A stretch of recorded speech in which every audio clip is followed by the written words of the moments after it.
Right here in Amsterdam. Cannot believe it's the final afternoon. We are literally watching the last hours of the show tick by, but we are so glad to have all of you with us. Remember, keep reaching out on social media using hashtag Cisco Live EMEA. We want to hear from every single one of you. And right now, we are going to keep talking IP Fabric because here in the studio with me, I have got Jacob Al-Nasir here with me, Head of Central Marketing for IP Fabric, along with Alex Giddings, Solutions Architect with IP Fabric. Gentlemen, how did you get away to spend time with us here in the studio? How did that happen? How did it happen? Well, it was the invitation. When we had the invitation, we couldn't say no. That's good. Oh, if only it was that easy in my life the rest of the way. I invite people and they say yes, but it's not that easy. I'm so glad to have all of you here with me. All right, let's talk to what we just heard in the iTalk here. What do you think made CRS and CRG pursue network assurance as a solution in the first place? So why did they need it if they've already got all these other tools that they could be working with? Yeah, it's a common theme that we see repeatedly through a number of our customers, is that there are a lot of specialist tools delivering a vast amount of useful information for network operations, network management, etc. But when you start moving, when you need to move away into greater detail and get a better overview of what your network estate looks like, you need something that gives you that kind of almost, although I don't necessarily like the phrase, single pane of glass view of this, which is effectively what IP Fabric delivers. It unifies all of that information coming in and then presents it in a human, easy to understand, human friendly, shall we say, manner. Yeah, the idea of the platform is to be as easy to use as possible. So if you've got a complex data center infrastructure and a complex WAN, you can see it all in one view and be able to easily see how your users are interacting and if there's anything in the network that may be causing issues, so that people can start troubleshooting easier, faster, and get to root cause as soon as possible. We spend so much time talking about reduction of complexity, right? How do we simplify the process? And I always think that this is the outreach to our customers. We can explain things all over the place when we say, look at how easy it is to use. You've got it all right in front of you. It just makes perfect sense. All of a sudden, adoption skyrockets and people get it. It's like the light bulb goes off, right? Let's take a step back for a moment. I want to take a big picture approach. Explain network assurance for us, right? Let's just make it fundamental here. Right, so I'm going to take this from a little bit of a marketing and sales perspective, so and then I'll hand over to Alex. But at its core, really what network assurance is being able to take a look at the network and identify, is this as a whole operating in the way I intended? Is it delivering functionality, value to the business in the way that we expect based on the configurations we push out, the setup that we do, and validate that effectively? Yeah, we have a number of customers that are governed by compliance regulations and different areas in different parts of the world, and it makes it quite difficult sometimes with multitudes of different technologies to be able to see in one view the compliance of the network, the assurance, is it doing what it should be doing? And is there anything that we need to look at or focus on before the auditors come in and we get a slap on the wrist? Let's talk about reference architecture a little bit. What sort of benefits does a reference architecture framework offer to our customers who might be considering an approach like the one that we're talking about here? Okay, so we've often found in our customers that are pursuing a network automation architecture or moving towards network automation, we find that to be able to deliver network automation, you first need to know what your network looks like. And to be able to find out what your network looks like, IP Fabric's great. We connect multitudes of different technologies and we can provide the view, and then you can provide that information to tools that allow you to derive intent from your network, deliver the automation and deliver the intent to the network, like tools like Cisco NSO, etc. But without that information of what does it look like now, there's no way to easily and steadily get to the position of being able to deliver that intent without the observed state. Does that seem to be a big conversation that the two of you and the rest of your team are having over at IP Fabric here in the World of Solutions this week? Of course, yes. We deliver part of that solution, but there's many other tools. We don't do everything. Right. We'd like to integrate with Cisco products, etc., to be able to deliver parts of that reference architecture that really make a difference. We're one part of the puzzle. We want to integrate with the tools, the teams that are able to deliver value to their customers using the products that they're used to or like. Absolutely, absolutely. Did you want to add something onto it, Jacob? Sorry. It's just, it's this life cycle view of what network automation really is. We talk about it as a single term, but effectively it's made up of a number of components. And one of those components, as Alex mentioned, is assurance. But then you need tools that are going to do the orchestration or tools that do the fulfillment and actually deliver that intent, the config and the setup of the network. And it's only when those three are effectively working in harmony in a cycle that you can deliver that network automation, as a whole. So you have to take a holistic approach in order to get to the full impact of the benefit, or let's say maximize on the potential benefit. Yeah, it's the ideal, let's say it's the ideal state in our eyes of how to effectively deliver or be able to have an automated network. Absolutely, absolutely. Let's look at IPF as a platform. How is delivering value to our customers today? So, for example, IP Fabric is able to discover multitudes of Cisco customers' networks because the different platforms that Cisco has, you've got from the data center to the WAN to many other security, for example. IP Fabric is able to provide a holistic view of the entire network from site to site as you transition between those different technologies and domains in one view, so that if you do have issues in your network, if there is spanning tree problems, if there are security policies that are preventing your users from having a good experience, we're able to provide that in one view. So being able to allow we call it mean time to innocence, being able to allow the network engineer to say it's not my fault, it's a security team, it's the cloud team, for example. It reminds me of the whole blame the network, always blame the network. Exactly. It's not my fault, not my fault. Tell me about the difference between network assurance and network automation. These are two different things, but do they cross over with one another? And if so, how do they do that? Yeah, so it comes a little bit back to what I was saying earlier about network automation effectively being an end state, right? What you're looking for, and we did use the term at one point, the self-driving network. That's kind of what you imagine that network automation delivers. You tell it what you want it to do, and it happens, right, in the background without requiring a huge amount of human involvement. That's a really big goal, and it's also a really big dream, and it takes a lot of tools and a lot of effort to put something like that together. Network assurance is effectively one part of that journey, and you can't automate, you can't do a lot of things without knowing where am I starting from? What do I have? What state is it in? How is it set up? And what is that delivering at the moment? So it's effectively like wanting to get somewhere, you need to know the starting point where you're leaving from. So assurance kind of delivers that this is the point we're at now, but it certainly doesn't limit itself to that, right? Because as soon as you start making changes to the network or the setup, you can continue to take snapshots of it, compare them to what was done in the past, and see how that difference is impacted, the way that network functions as a whole. This has got to feel very empowering for customers that are using IP Fabric capabilities, because I'm sure that both of you are asked questions all the time that are along the lines, how do I get there, how do I get there, how do I get there? If you can show that to them, does it mean just automatic adoption at that point? Sometimes. It's very difficult. Sometimes it's a generational issue, sometimes it's an organization change within the environment. Getting the product in is the first step. Once you have the visibility, it's easy for them to then progress on that journey. How do you convince management that this is the tool we need? How are we going to save operation hours, for example? So my favorite thing to always end an interview or a conversation with is, what can our customers look forward to moving forward? We've got a very busy 2024 ahead. Gen AI, we're hearing about it all over the map. I know it's impacting what you guys are doing as well. What can we tell people? Keep your eyes open. Follow us because what? Well, I'll kick off with that. I think from my perspective is what we're doing is we're trying to make as much of the vast amounts of complex information we basically pull in from the network as humanly understandable as possible, and build as much logic above that, so that it means that it's easier for a network engineer, infrastructure, for architect to understand and gain value from that information. Collecting information is one thing.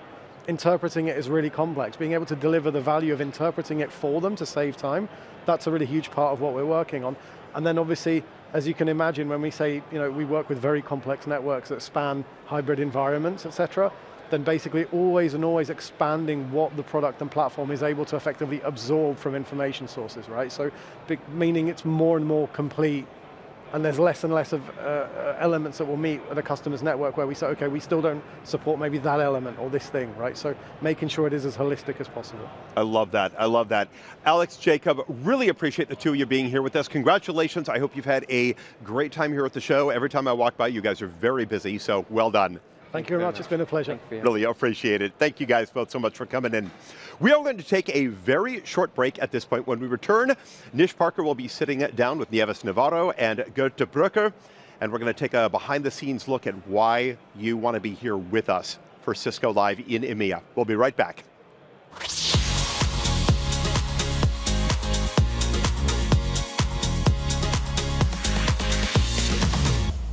Hey everyone, we're here at Cisco Live 2024 Amsterdam, and as Steve said, we're here now with Nieves and with Kerd. I'm so excited because you're going to give us a behind the scenes of this amazing event.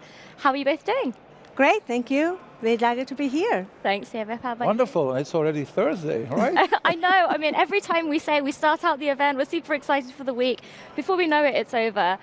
Nieves, I've got to spend lots of time with you, which is great, and we saw each other in the keynote space at the beginning of the week. I think you were the first person that I spoke to this week, and you're coming into the closing day as well. Excellent. So I asked you then, what is it like to be a first-time Cisco Live attendee?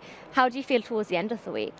It's been epic. Honestly, it's been a fantastic week. It's been so wonderful to network and interact with customer partners, of course, meet our colleagues, but also hear feedback firsthand for our customers and partners.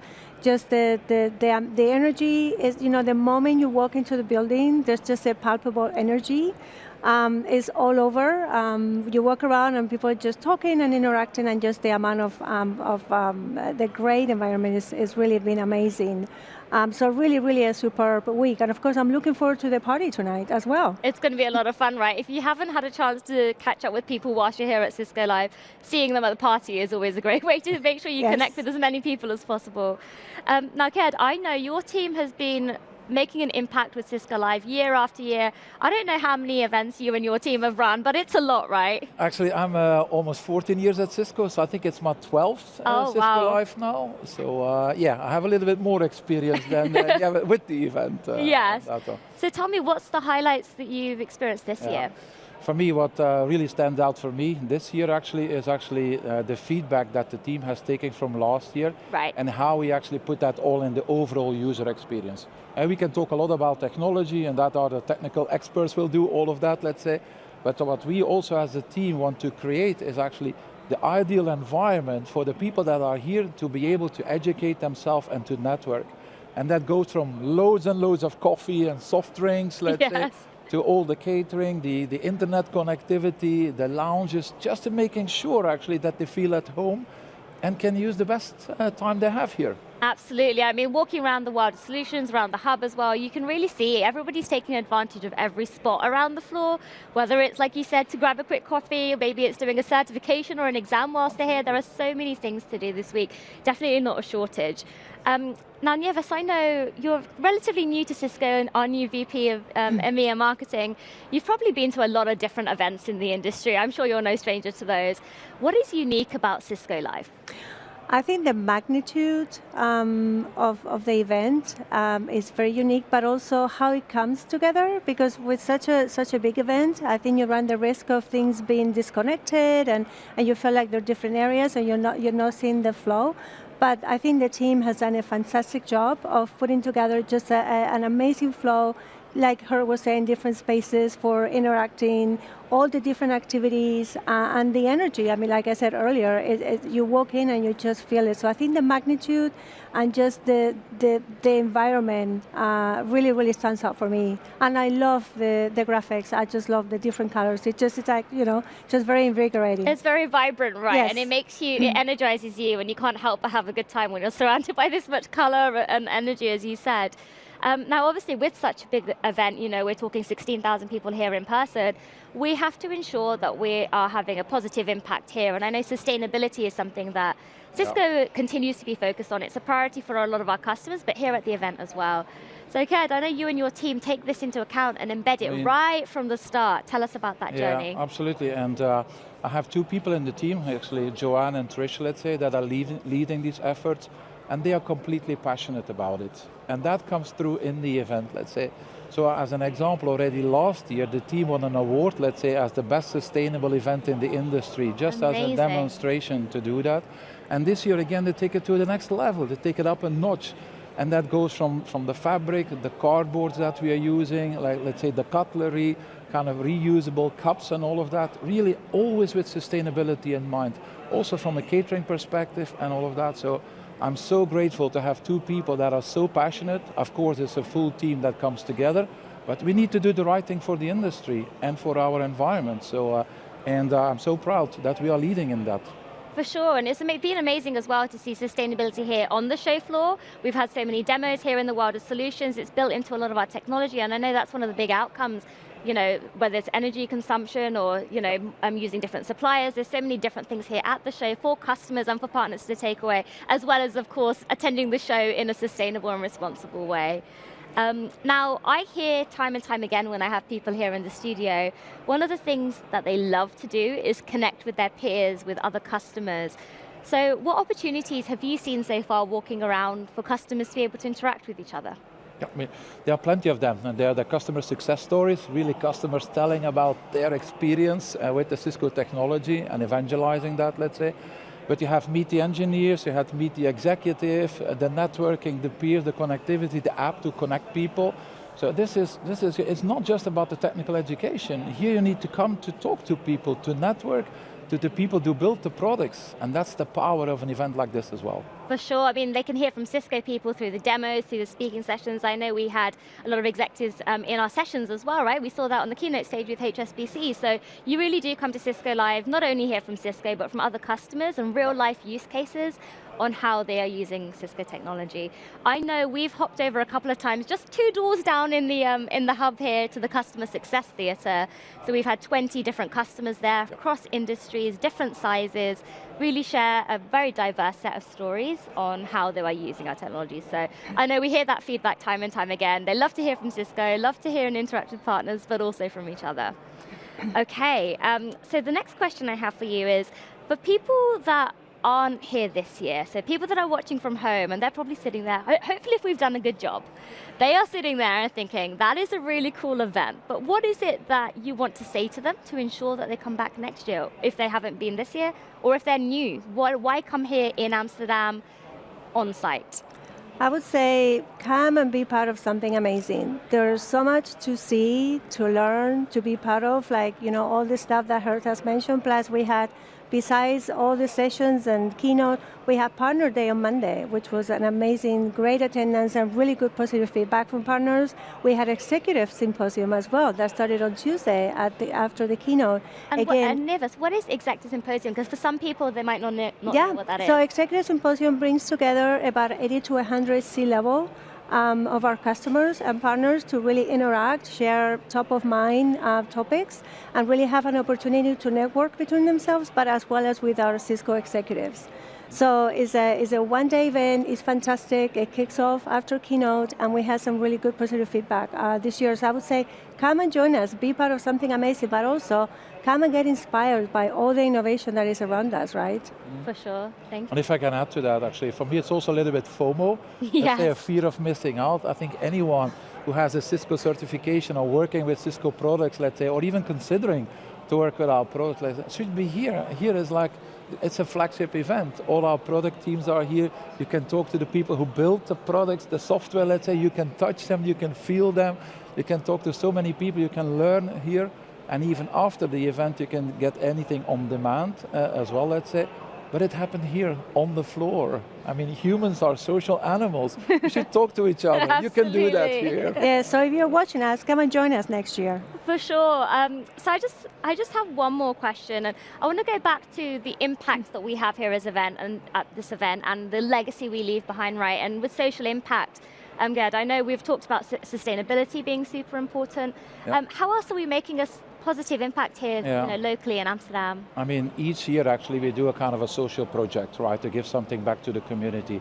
So this year actually we work together with the city of Amsterdam and Rotterdam, let's say, and they have all kind of, abandoned bicycles, let's say. In the Netherlands is a bicycle country, of course. so there are tons of abandoned bicycles. You have to look 5 different ways to make sure that you cross the road safely. Exactly. So what we are doing here is actually, anyone can actually build a bike, or let's say, refurbish kind of a bike, and then we give that back to the community, to, let's say, less privileged children and families, to actually be able to go around the cities, and we give them back to the city of Rotterdam. So really nice project. Awesome. Well, thank you so much for joining me. Give us a bit of the behind the scenes, and thank you for you and to all your teams for making this such an amazing event for all of us. Thank you. It's a pleasure. Thank you for having us. Thank you. Thanks so much for joining here. We'll be right back.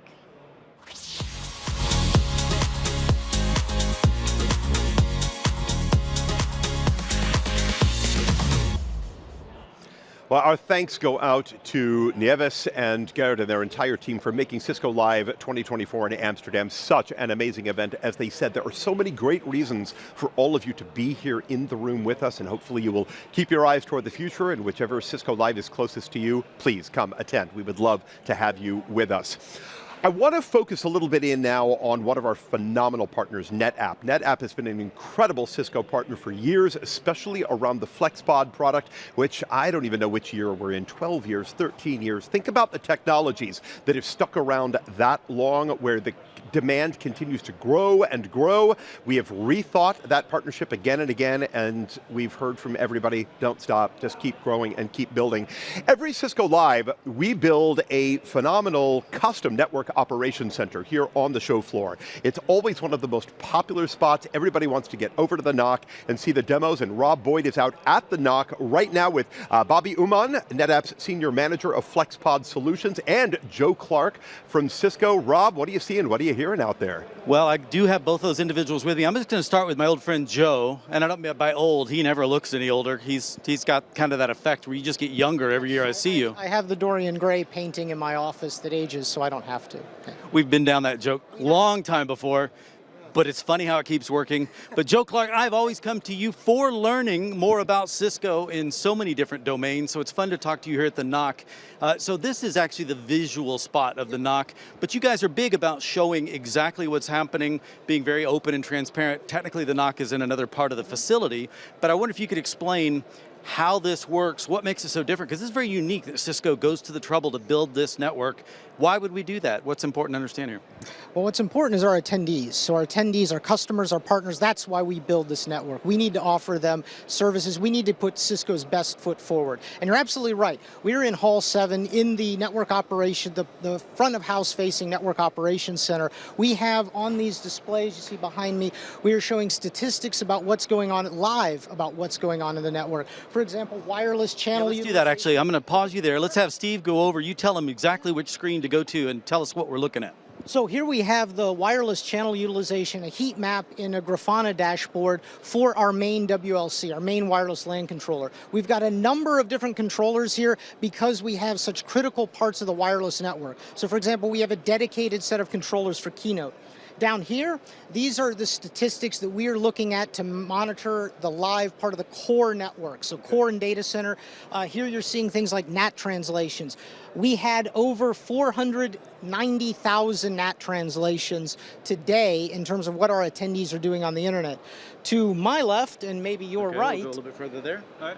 We have active statistics about the wireless clients that are connected to our network and what types of protocols, what types of frequencies they're using. So you can see most, well, you could have seen, most were Wi-Fi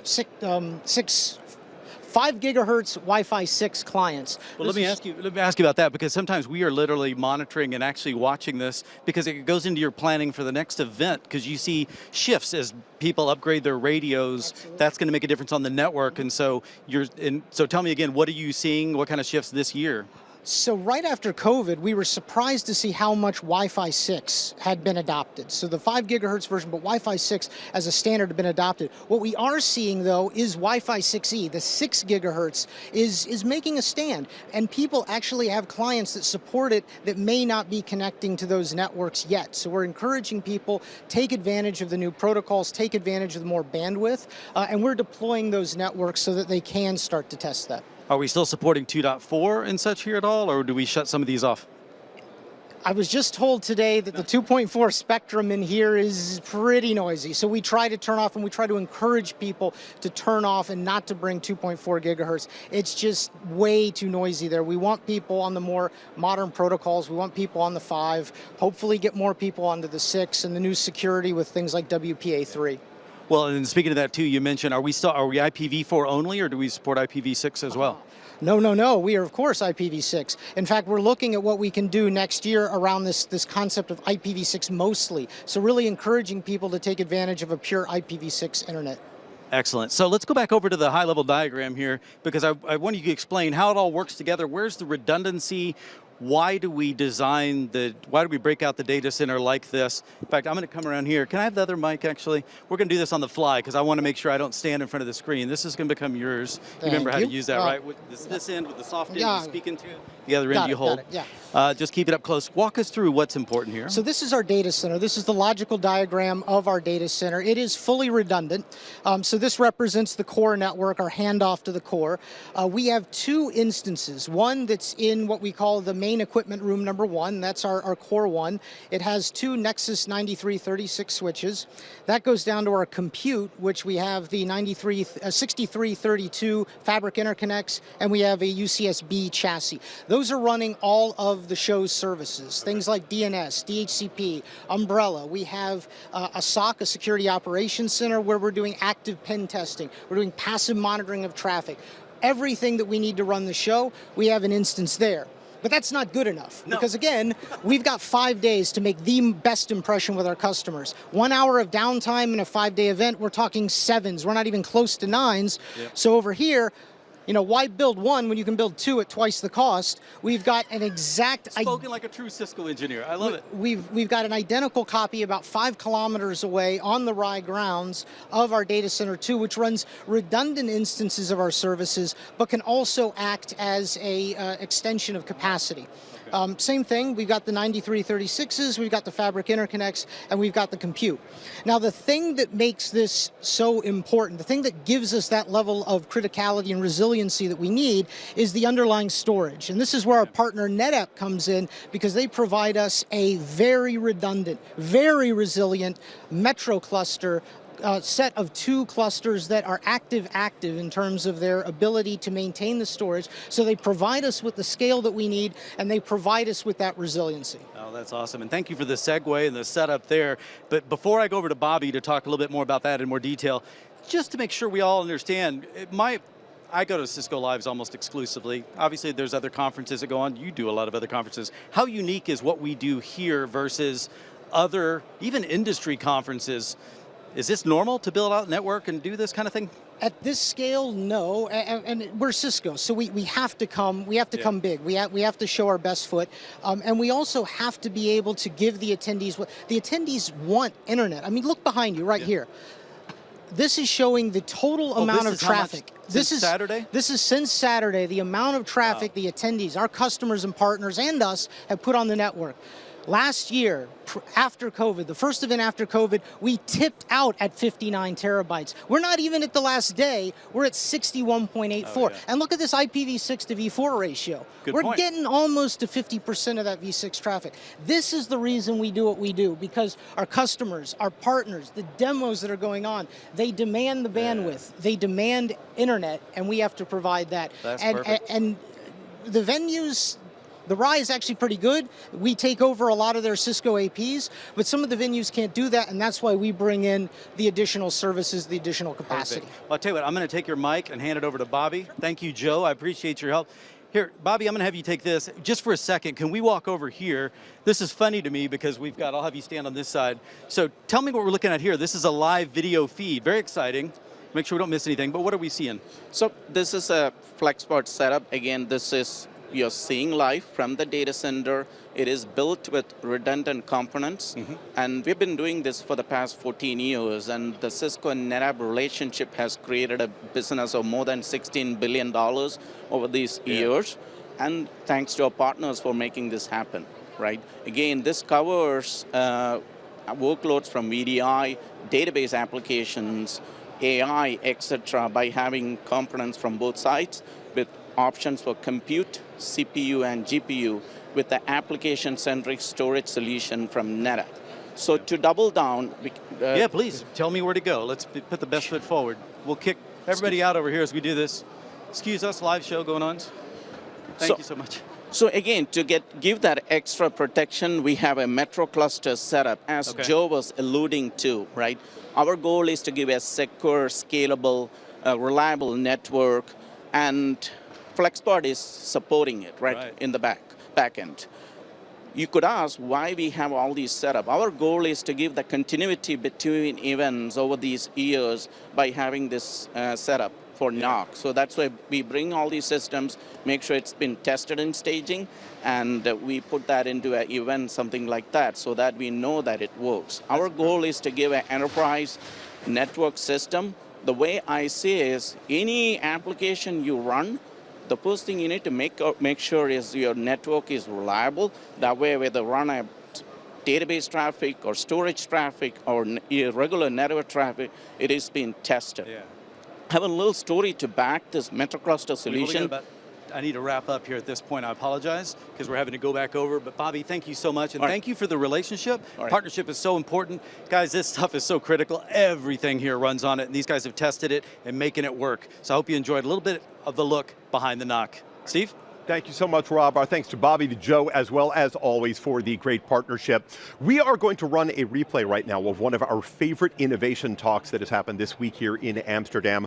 Larissa Horton and Jono Luke welcomed Manuel Sevilla, CTO of Capgemini Business Services, to talk about the benefits of customer experience and AI.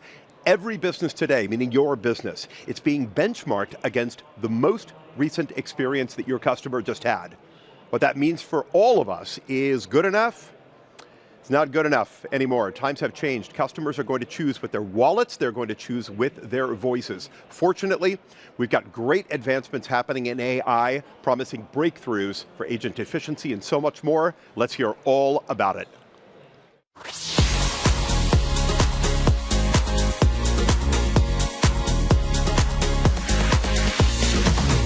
Good morning, everyone. Thank you for joining me today. Excited to talk to you guys about this quickly changing industry and everything that we're learning.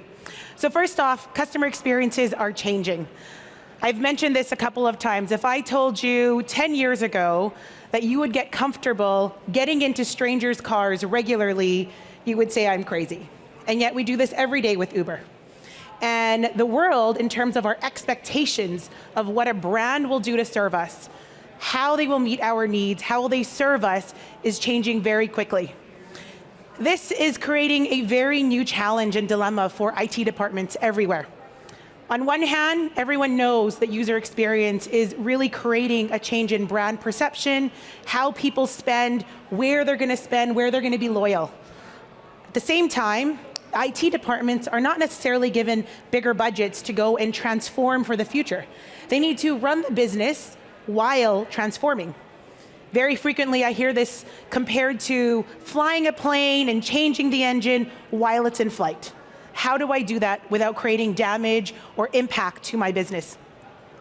Very difficult challenge. It's one that we've actually been focusing on quite a bit as we've been building out our cloud strategy and as we've looked at the different customers that we are going to bring alongside us into this cloud.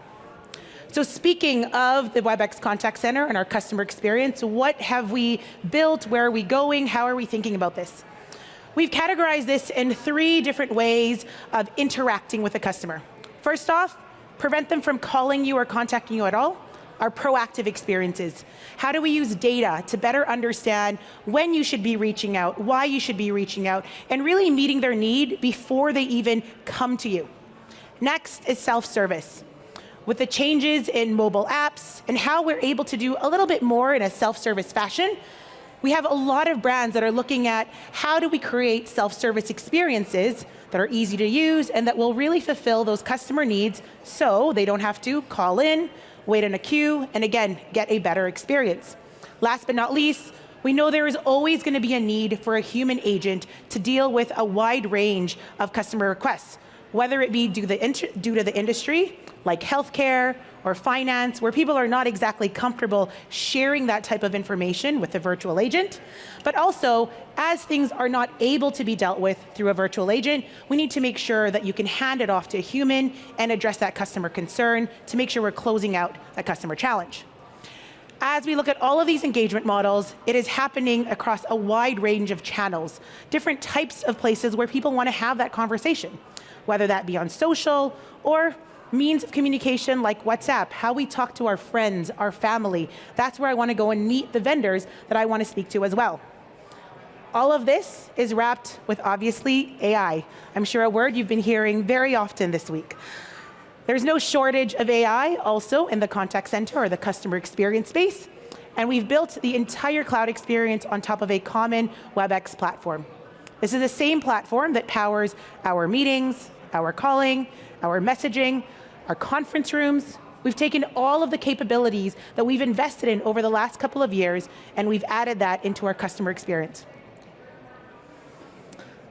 So what have we built? Well, we've really reimagined how people work in this industry. And these are just two of the new experiences that we've brought to market. These are available today. Our brand new agent desktop. We've taken a look at what does an agent do when they're interacting with a customer, what pieces of information do they need at their fingertips so they can serve their customers better and faster. Next, we looked at the supervisor experience. What does a supervisor need to do in this new world? When you're managing a set of agents that are not only taking phone calls and people on queues, but they're interacting on things like social media. How do I manage all the different ways that communication is happening with my customers, with my team? So with that, we want to jump into an example. So what you see here is a virtual agent. On the left side is the workflow, and on the right side is what the customer is actually engaging with. In this particular case, the customer would like to book a service. So first you're seeing that we are jumping into a security flow. The security flow is making sure that the customer is who they say they are. So we're validating that we know who you are. We're then able to look you up in our system of record, like a CRM. I'm able to find your information and look at what was the last product that you ordered. Looks like it's the doorbell. Well, we know you want to book a service, so let's figure out what services do people commonly purchase after purchasing that doorbell. Well, it's the installation service. Great. You're able to do your selection of the service, and next up, we go straight into scheduling. When would you like this service booked? With some of our natural language capabilities, you're able to see there, day after tomorrow. We're being able to be contextually relevant to that date, select a date, a time, and last but not least, we're going to go into making a payment for that to simplify that visit once they actually go and do that service.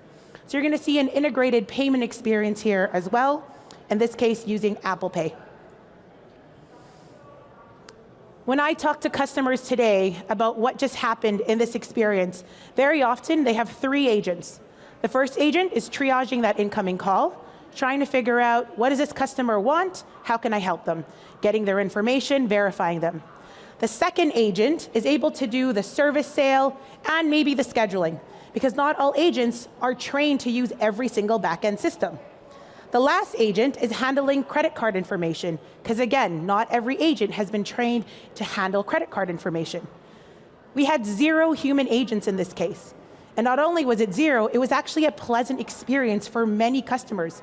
When we interviewed our different customer bases, definitely certain generations said, I do not want to talk to a human being. I'd rather do it over text. So you're not able to meet new customers in the experiences that they want. All right, let's jump into our brand new agent desktop experience. Let's take a look. So here we have our brand new agent desktop. What you're seeing here on the right is the different channels that an agent can go and serve. So maybe they handle some phone calls, maybe some chats, some emails, some social. They're able to respond and see all the different communications that they're engaging with across the customer base. Next, in the middle here, I'm able to see live analytics. how am I doing with all of the calls that I'm getting, with all the queues that I'm supporting relative to my team? Really helps an agent understand their performance, where they need to pay attention, and what improvements might need to be made. We have an incoming call coming in right here, new customer coming in, and as I go and accept that call, I'm able to see the entire history of what this customer has gone through. I can see if they started with a virtual agent, if they were handed off from another human agent.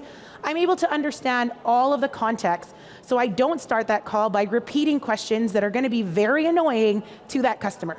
So I get all the context. It looks like they're looking for a discount. Turns out I'm not actually allowed to do that, so I'm going to go look at the information a little bit more and then eventually bring this to my supervisor or to my group support team. So first off, I'm going to look at the contact history. Is this a customer that calls every day, every week, every month? How often are they engaging with us as an end user? That's not all of the information though. I want to make sure I understand how much do they buy from us. Eventually, we just want to make sure you're improving customer lifetime value. The integration we have with back-end systems allows you to see the actual orders, when they were processed, if they were delivered, what is the state of this customer.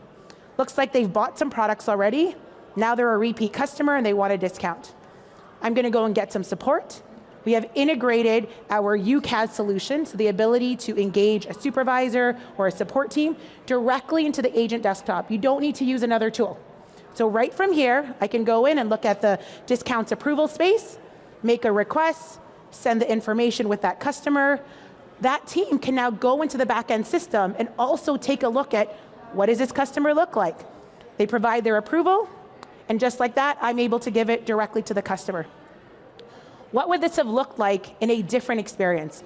Well, first off, I'd probably put that customer on hold, and then I would swivel chair to a different set of tools that I have to get trained on so that I can contact back office, whether it's for approvals, whether it's for looking up their orders, so many different tools. The average contact center agent is engaging with roughly 40 tools for all of the different things they need to do. And right here, you've seen that streamlined so they can deliver that customer experience very quickly to the customer. So next up, we're going to talk a little bit more about AI. I'm going to have John Ola come and join us, who's leading our overall contact center experience. Jono? Thank you, Larissa. Good morning, Amsterdam. As Larissa said, we are supercharging our contact center product with AI to help you deliver on your customer experience goals. Let's start with why Cisco. Most of the industry today is working on what you see on the left-hand side, large language models, text, emails, transcripts, understanding documents. But that's just the beginning. We at Cisco have heritage, many years, decades of understanding real-time media, voice, and video.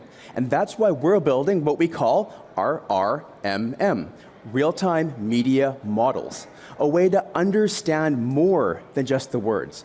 I am an expressive person, ask the folks that work with me. I move my hands a lot, I talk up, I talk down. If suddenly I'm just talking plain level, something could be wrong. There is richness of signal in that audio and video that will give that human agent or the machine, the virtual agent, a better understanding of how to handle Jono's needs when he calls in. That's an example of why Cisco. We've also spent a lot of time building what we call our AI codec. Thanks to the engineering work that's being done right now, we are able to use about 1/16 in some cases the bandwidth of the next best codec, meaning that your customers, no matter where they are, will be able to get their message through to the virtual agent, to the human agent. They can be heard. And why does that matter? Well, first of all, it's a better customer experience. You can hear me, you can hear what I need, even if my bandwidth is not great. But there's downstream effects as well. Clearer audio means better transcription, better summarization.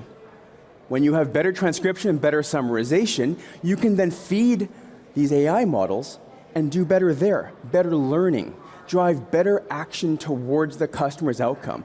So what starts as a better customer experience fuels the machine to deliver better customer experience. That's an example of why you need the RMM, the real-time media and understanding, as part of your system. Now, I just gave an example of audio, clear audio. We all have had good and bad experiences. I'm not going to comment on the story I'm about to tell you. You can decide for yourself. Rental cars, this happens to me a lot. I changed my flight or my flight was delayed, whatever that is. I need to make sure the reservation's still there the next day. I am one of those people. I don't like calling in. I will spend 5 minutes on my mobile app to find the web chat. I'll start chatting. I'll say, I need to let you know that my reservation will change because I'm coming tomorrow. I'm coming a day later. Please hold the car for me. 90% of the time, I end up having to call in. They'll say, could you please call in to this number? We can handle this real time. That's problem number one. When I call in, I have to wait. I am put in a queue for the next available agent. It's problem number two. And then when that agent picks up, hello, could I get your phone number, please? Wait, but I'm calling you from my phone. And then it's, how can I help you? You told me to call in. Faux pas number three. These are the makings of a poor customer experience. The way we see it, you should never have to wait as a customer. You should never have to repeat yourself. And when you're talking with that brand or business, they should know you. That's your personal concierge. That is a good customer experience. You saw with Larissa earlier the underpinnings of this system, what we call our real-time journey data service. It captures all of the interactions that happen and those transcriptions so I can better understand. That is the foundational element of a great personalized experience. That also powers a new generation of really great agent experiences. We support the human agent with features like conversation summaries. When I have to, if I have to, hand off to another human agent, don't make that next agent read 7 minutes of transcript. Give them what they need, that understanding, and they can pick up and continue. You lessen that frustration because of that handoff. Second, as I'm going through that interaction, provide me the answers that best serve the customer. As we bring in that understanding of Jono's sentiment, we can even shape that answer to not just be the fact, but match it to his tone. If he's upset, be more apologetic. Right? Those are things that will make a better customer experience. Finally, once that interaction is done, automatically generate the wrap-up. We know this. For every 5-minute interaction, the agent is probably spending about a minute in wrap-up. That's not great efficiency. The more we can do to help that wrap-up happen faster, the better off the business is, and we can move on to that next customer. By the way, agent burnout and churn is a real problem. Generating wrap-up also means that you have a higher quality bar of that wrap-up, which then again fuels the machine of understanding, so next time around, you're able to do better for that customer. Goodness all around. This next one is something we're really excited about. It's coming out later this year. It's coaching highlights. So I talked about summarization and understanding. Our system can take a recording, an interaction, and break it into chapters based off of a topic. Then we overlay our understanding of that sentiment, which we can do best because we understand voice, video, and such, and provide the supervisor a very focused understanding of not just is this agent good or bad. It's too coarse-grained. But what topics, what part of these interactions are going well or not, so that you can pinpoint some training, or perhaps this is not the right agent for this topic.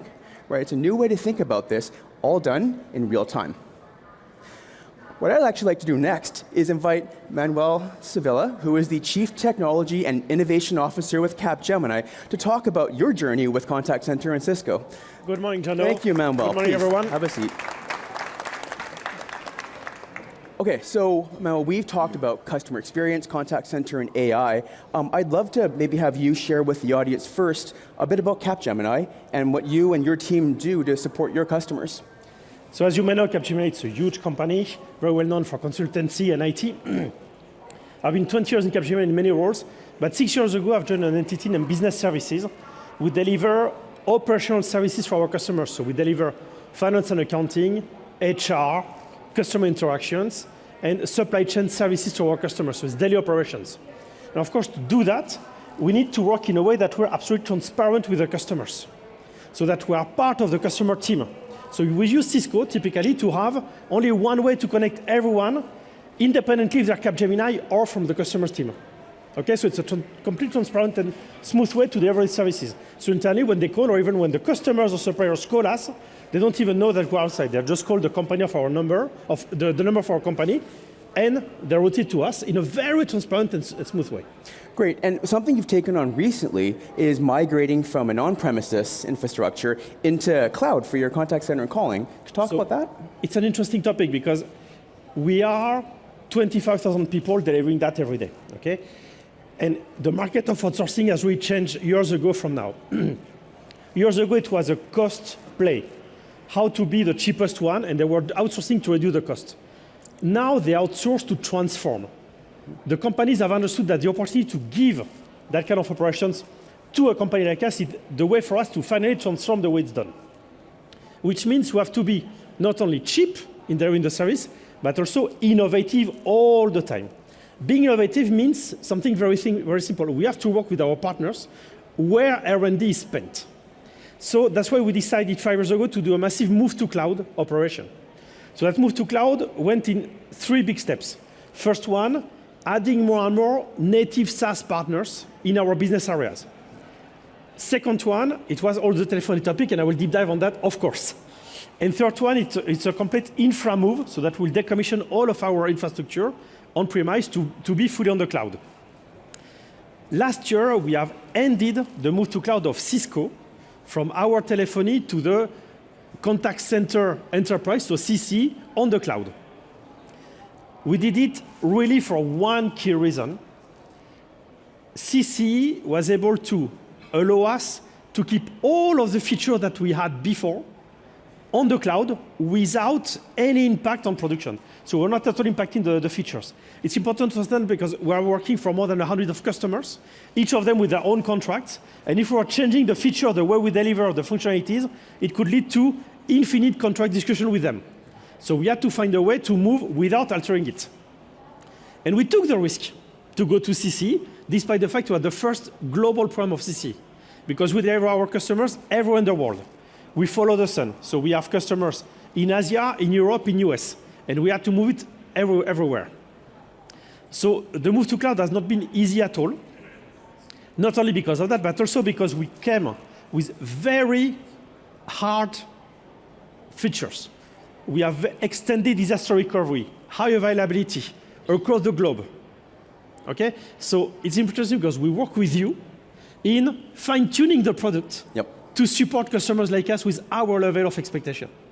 That's extremely important. And honestly, it was a risky move, okay? Because we were sure that that move was not going to be as smooth as it has been. First of all, we took a partner. We work with Savin, who is very specialized in the migration. It's important because our teams are not only capable to do the migration, but they were focused on business continuity. Very important. So we needed to have an expertise to do it. And we did it with about 12 waves in a year and a half to make it happen. These waves were not at all easy for 2 reasons. Technical reasons.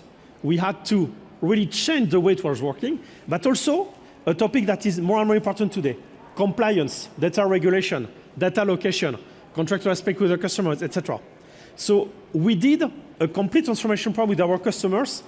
Every of our customers signed a document giving us the ability to use Cisco, but also Amazon, Azure, and Google as a place to store data, as a place to process data, all the rules on data privacy, where data will be located, etc. And I have to give you a big feedback on this one. With all of the customers, it has been signed easily. Of course, some customers are always the one who are asking a lot of details. You know that. Not all of the customers are the same. But we have been able to make it everywhere. So I don't know if it was just the COVID phase that happened or whatever, but the teams, especially our sales, who were scared about that move to cloud, today are very happy about it because our customers are even asking us, why you're not on the cloud to our competitors. Okay, so we're already doing it. And now we're moving to the next step. Because after we ended that wave, it was December last year. So you said it's very, very recent, okay? After we did it, now we go to the next step, which is innovation. Now we're on the cloud, and you see a lot of things in this event, and you will keep seeing it. It's about using the marketplace on top of Cisco CC, using the innovations of Cisco, using all the GenAI wave to now bring more value to our customers. Because I insist, our business moved from a cost business up to an outcome-based business. So how do we generate more value to our customers? And Gen AI and all of this feature will be the key for that. So we're just at the beginning of a transformation wave. Yep. But we're very happy customer and partner of Cisco, of course. Absolutely. As you can see, big adventure. Absolutely, and I think just to reiterate, right, it is the velocity of the innovation that will now come, that's the benefit, right? The fact that we as a platform have all these capabilities, we have a great partner ecosystem that bring pieces in, and then working with you on that transition as you move forward. Absolutely, and velocity is very important because imagine that we had not done the move to cloud so early. We would have at the same time to do the move to cloud to access all these technologies and the innovation at the same time. We would be dead.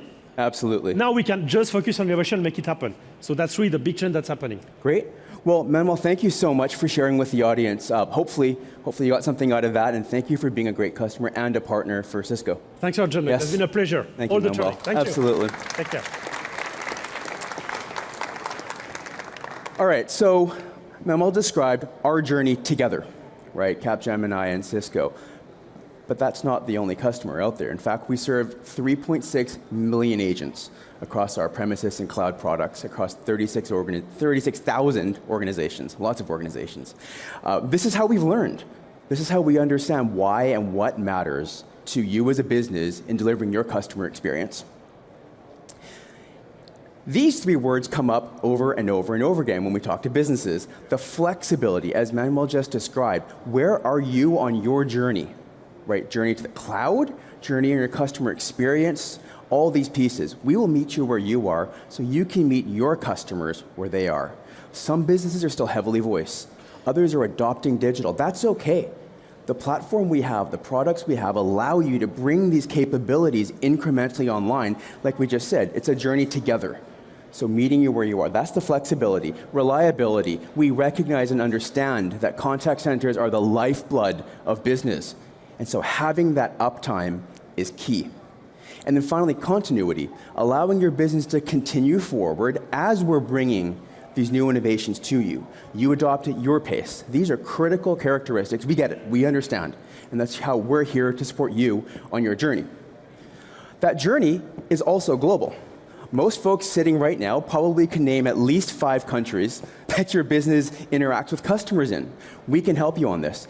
We can support your agents across 87 countries thanks to our 7 data centers, the 7th coming online this year, meaning that no matter where your customers are, you're ready for them. And that flexibility, again, it starts with how. How do you want or need to deploy? We are the only vendor in industry that continues to support some of the most sensitive and critical workloads due to compliance and security with our on-premises product. If that's where you need to be, that's okay. We will support you and bring that innovation to you. But we also have our cloud architectures, WebEx Contact Center Enterprise, WebEx Contact Center, an architecture to meet every need. Then we can talk about adopting those capabilities, bringing that AI online to better support your customer, your agents, and your supervisors. That's our approach. Again, it's incremental, it builds on these, but it starts with flexibility for you and how you need to run your contact center. Now, changing tracks a little bit, I want to close on this. We believe that great customer experience is every single employee's responsibility. Not just the agents that pick up the phone, not just the supervisors that watch your agents, and not just the developers that might be building these integrations in those apps. Every employee. And that's why we've introduced what we call our WebEx Customer Experience Essentials. Let me walk you through this slide. We'll start on the left-hand side. WebEx Customer Experience Basic is included with our WebEx Suite. You've got calling, you've got those capabilities, a basic call center.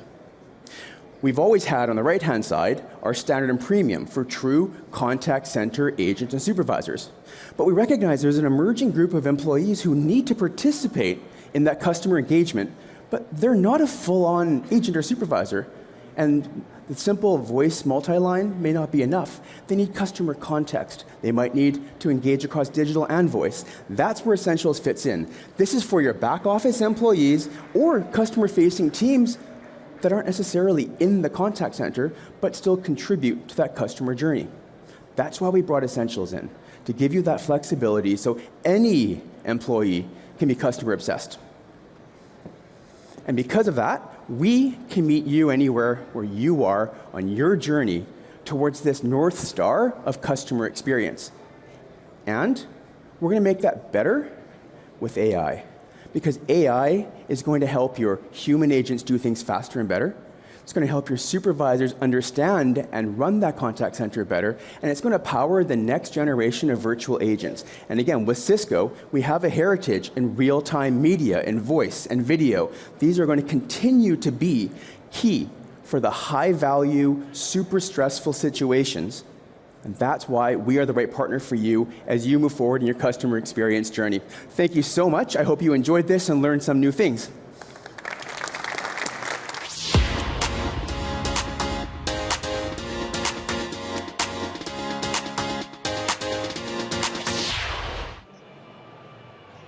Welcome back to the TV studio, everybody. So glad to have you with us here on the live stream, coming to you from the beautiful Rai in Amsterdam. We are ticking down the final hours of Cisco Live 2024. Unbelievable. It has been an amazing week, and I'm so glad that we have had all of you with us here on the broadcast. My name is Steve Moulter. I want to remind you, please keep reaching out to all of us on social media by using hashtag Cisco Live EMEA. Whatever social media platform you prefer, that's fantastic. We're here with our social media team ready to respond to each and every one of you. As a reminder, if you have missed any of the fantastic content, the innovation talks, the keynotes, any of our executive interviews or our fantastic demos, no worries at all. You're going to find every one of them in the VOD library. Just go to ciscolive.com. They're going to be waiting right there for you. At this point, we're going to move to the other side of the TV studio, where Nish is hanging out with Adele Trombetta, our Senior VP and GM of CX EMEA, the customer experience arm of Cisco. Nish, let's go ahead and head over your way. Thanks so much, Steve. Adele, you're here with us in the studio. How are you doing? Very well, and thank you for having me. Oh, thank you so much for being here. Now, we started out the week by seeing you on the keynote stage, which is a great job, by the way. Thank you very much. And now we're really lucky because we can bring you this intimate conversation and deep dive a little bit into CX. So I want to start, I know we're going to talk about customer experience, also sustainability. So we heard you in your keynote talk, you talked about observability, automation, AI, and the role that it helps in customers achieving their own goals. So how is Cisco and customer experience and our team going to help customers do that? That's the perfect way for me to close the week with you. Yes. And yeah, great questions. First of all, I must say that really sustainability is top of mind for our customers, our partners, and all of us. And even today, this week at Cisco Live, it was all about sustainability in each and every conversation. Yes. Now, having said that, it's even true that our customers, they still do not have visibility into their sustainability performance. And there is an interesting study that we have done recently with IDC, and we found out that only 18%, really still a very relatively small number of our of the EMEA IT departments, they know where they are in terms of sustainability. They have defined a target, and also they are tracking the progress that they are doing. So we have an important role to play here as a Cisco and as a CX. And what we do, to your point, actually we do three things. We help, first of all, our customer shaping their sustainability roadmap. So first thing we do, we assess where they are. We help them understanding their maturity. We align their sustainability and technology goals, and then we define an actionable roadmap. That's the first thing. The second is, okay, when you have defined what the roadmap is, let's make it in actions, and that is the scale. We help them bringing all the expertise, the experience, and the technology to help them and transform their product, their services, and even their processes. And the last thing that we help them is the sustain. You start, you implement, you scale, but then you have to continue improving your sustainability journey. And that's what we do with very simple, easy to use digital dashboards where our customers can see real-time data, insight, and recommendations too. Amazing. And I know, CX has a broad portfolio. We have so many different services on offer. What are some of the outcomes that you are looking to drive in EMEA with our customers with CX? So first, thank you, because for us it's all about outcomes. Yes. That's exactly what we want to do. We want to help our customers achieve their business outcomes. Yes. They need to have the best return from the investment that they do in our technology, in our amazing technology. And look, sustainability is one of the many outcomes we can help our customer to deliver. Recently, we have launched Lifecycle Services, that is a easier and more flexible way to help our customers. And sustainability is one of the 11 outcomes that we can help them deliver into. If they need to reduce their costs or enhance their security posture or even improve their compliance or any of the other outcomes, we can help them. What we do is, first we define with them, we align on their priorities, then we help them into the definition of which are the KPIs that better represent their priorities, and then we bring in the expert to make sure that they get exactly the outcomes they are looking for. I mean, that's great. When you mentioned only 18% of companies know really where they're going with sustainability, to have that helping hand from Cisco, to have that customization, those experts, and the access to that level of expertise is really amazing. Exactly right. So what's next, and how can our partners help in serving our customers best? What's next? That's a big question. That's a big one. Because honestly, if you ask me, I think that next is really, the limit is the sky. Why? Because of the power of our technology. If you think about the other big topic of the week, that is artificial intelligence. We've mentioned that a few times here. I'm pretty sure about that. But if you bring AI plus the power of the full stack of observability and the power of the security and the automation, you bring all of that into the solutions for our customer and into even context of sustainability, really what we can do is to allow our customers to have real-time visibility into their sustainability or their carbon footprint, their energy consumption, and optimize all of that and make sure that they continue to have fantastic business performance, improved business performance, and at the same time contribute to the sustainability journey. Awesome. Now, Adele, this week... Sorry if I interrupt you, because you asked me about partners. Oh, please. Absolutely right. I forgot about that. Yes, please. And where partners can help us is they can complement our offerings. Think about that. We have recently launched and signed an MOU with Schneider. Why? Because talking about technology, there is now we have the OT and the IT that are converging, and the power that can bring when it comes to sustainability. So, to answer to your question, we will complement our offerings to make sure that we better serve our customers. Awesome, and I actually had the opportunity to interview Rodney Clark earlier this week as well, so he was talking a little bit about the value that our partners can bring, obviously in service of our customers together with Cisco, so I'm sure he's going to be very pleased to hear you say that. So the final question I have for you is, this week you talked a bit about the CX customer heroes, and one of the things that we love to do here at Cisco Live is celebrate the Cisco Live community, but also people who are doing amazing things. Tell us a bit about what that award is, and I know we're going to come back shortly and hear more about that in a real life story, but tell us what the award is.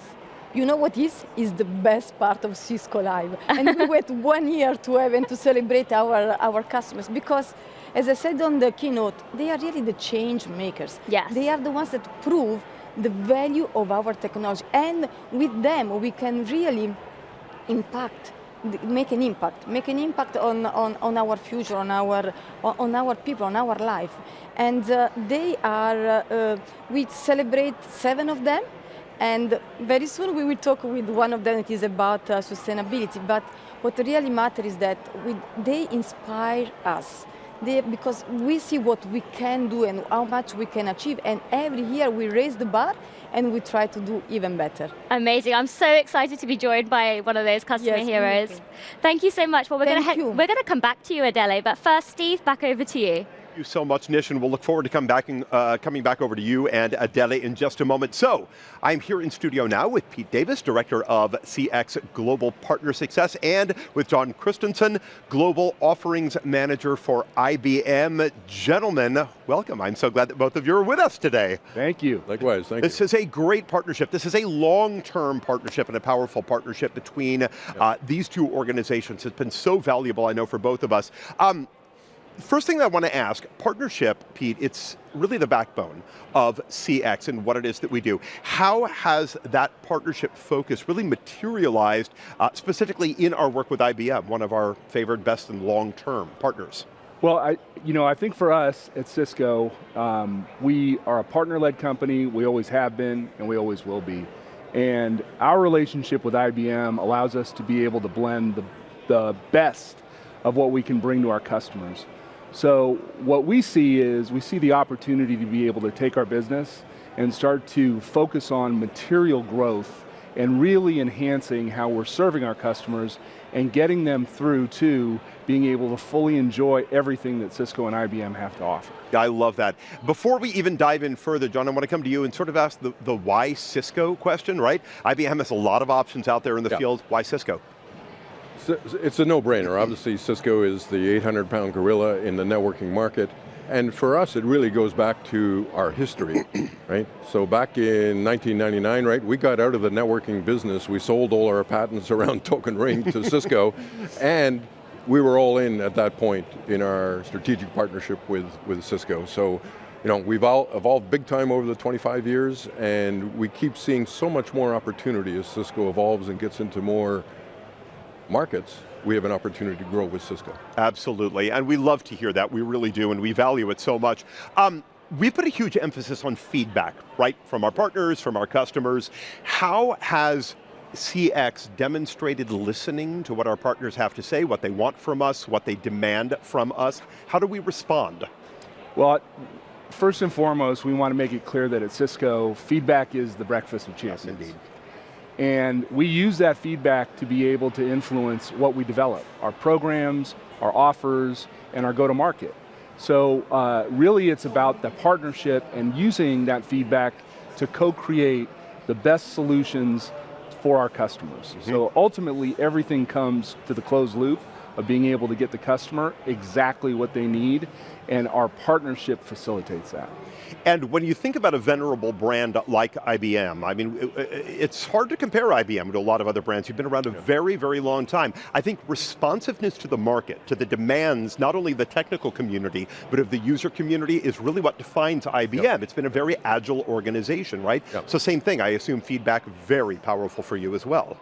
Absolutely, and you know, it's great to work with Cisco because what we have found, particular as this CX engagement, is that the Cisco executive engaged our executives at the top of the house.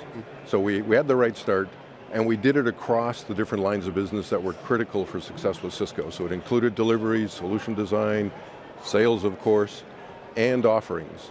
So when you get that collaboration and that partnership and the feedback, it goes both ways and it's trusted. And it makes all the difference in the world. It helps us accelerate. Absolutely. I'm going to do a little shameless marketing plug right now and tie it over to you. All right, so the theme of the show, let's go. You are one of the architects of technology lifecycle services at IBM. I'm going to put those two things together. Is TLS ready to go as we stand here today? Absolutely, we're all in, and you know, as we like to say, all gas, no brakes. So we just launched our Health Check on Cisco offering last week, and we're coming out of the chute with 2 new offers around your SD-WAN, your Viptela offer, coming up here on February 20th. So we've really been concentrating on really getting the relevant offers to market faster, and the CX engagement model that I spoke about before has really helped us engage the different lines of business that all need to be working together. So when we launch, we're ready and all in.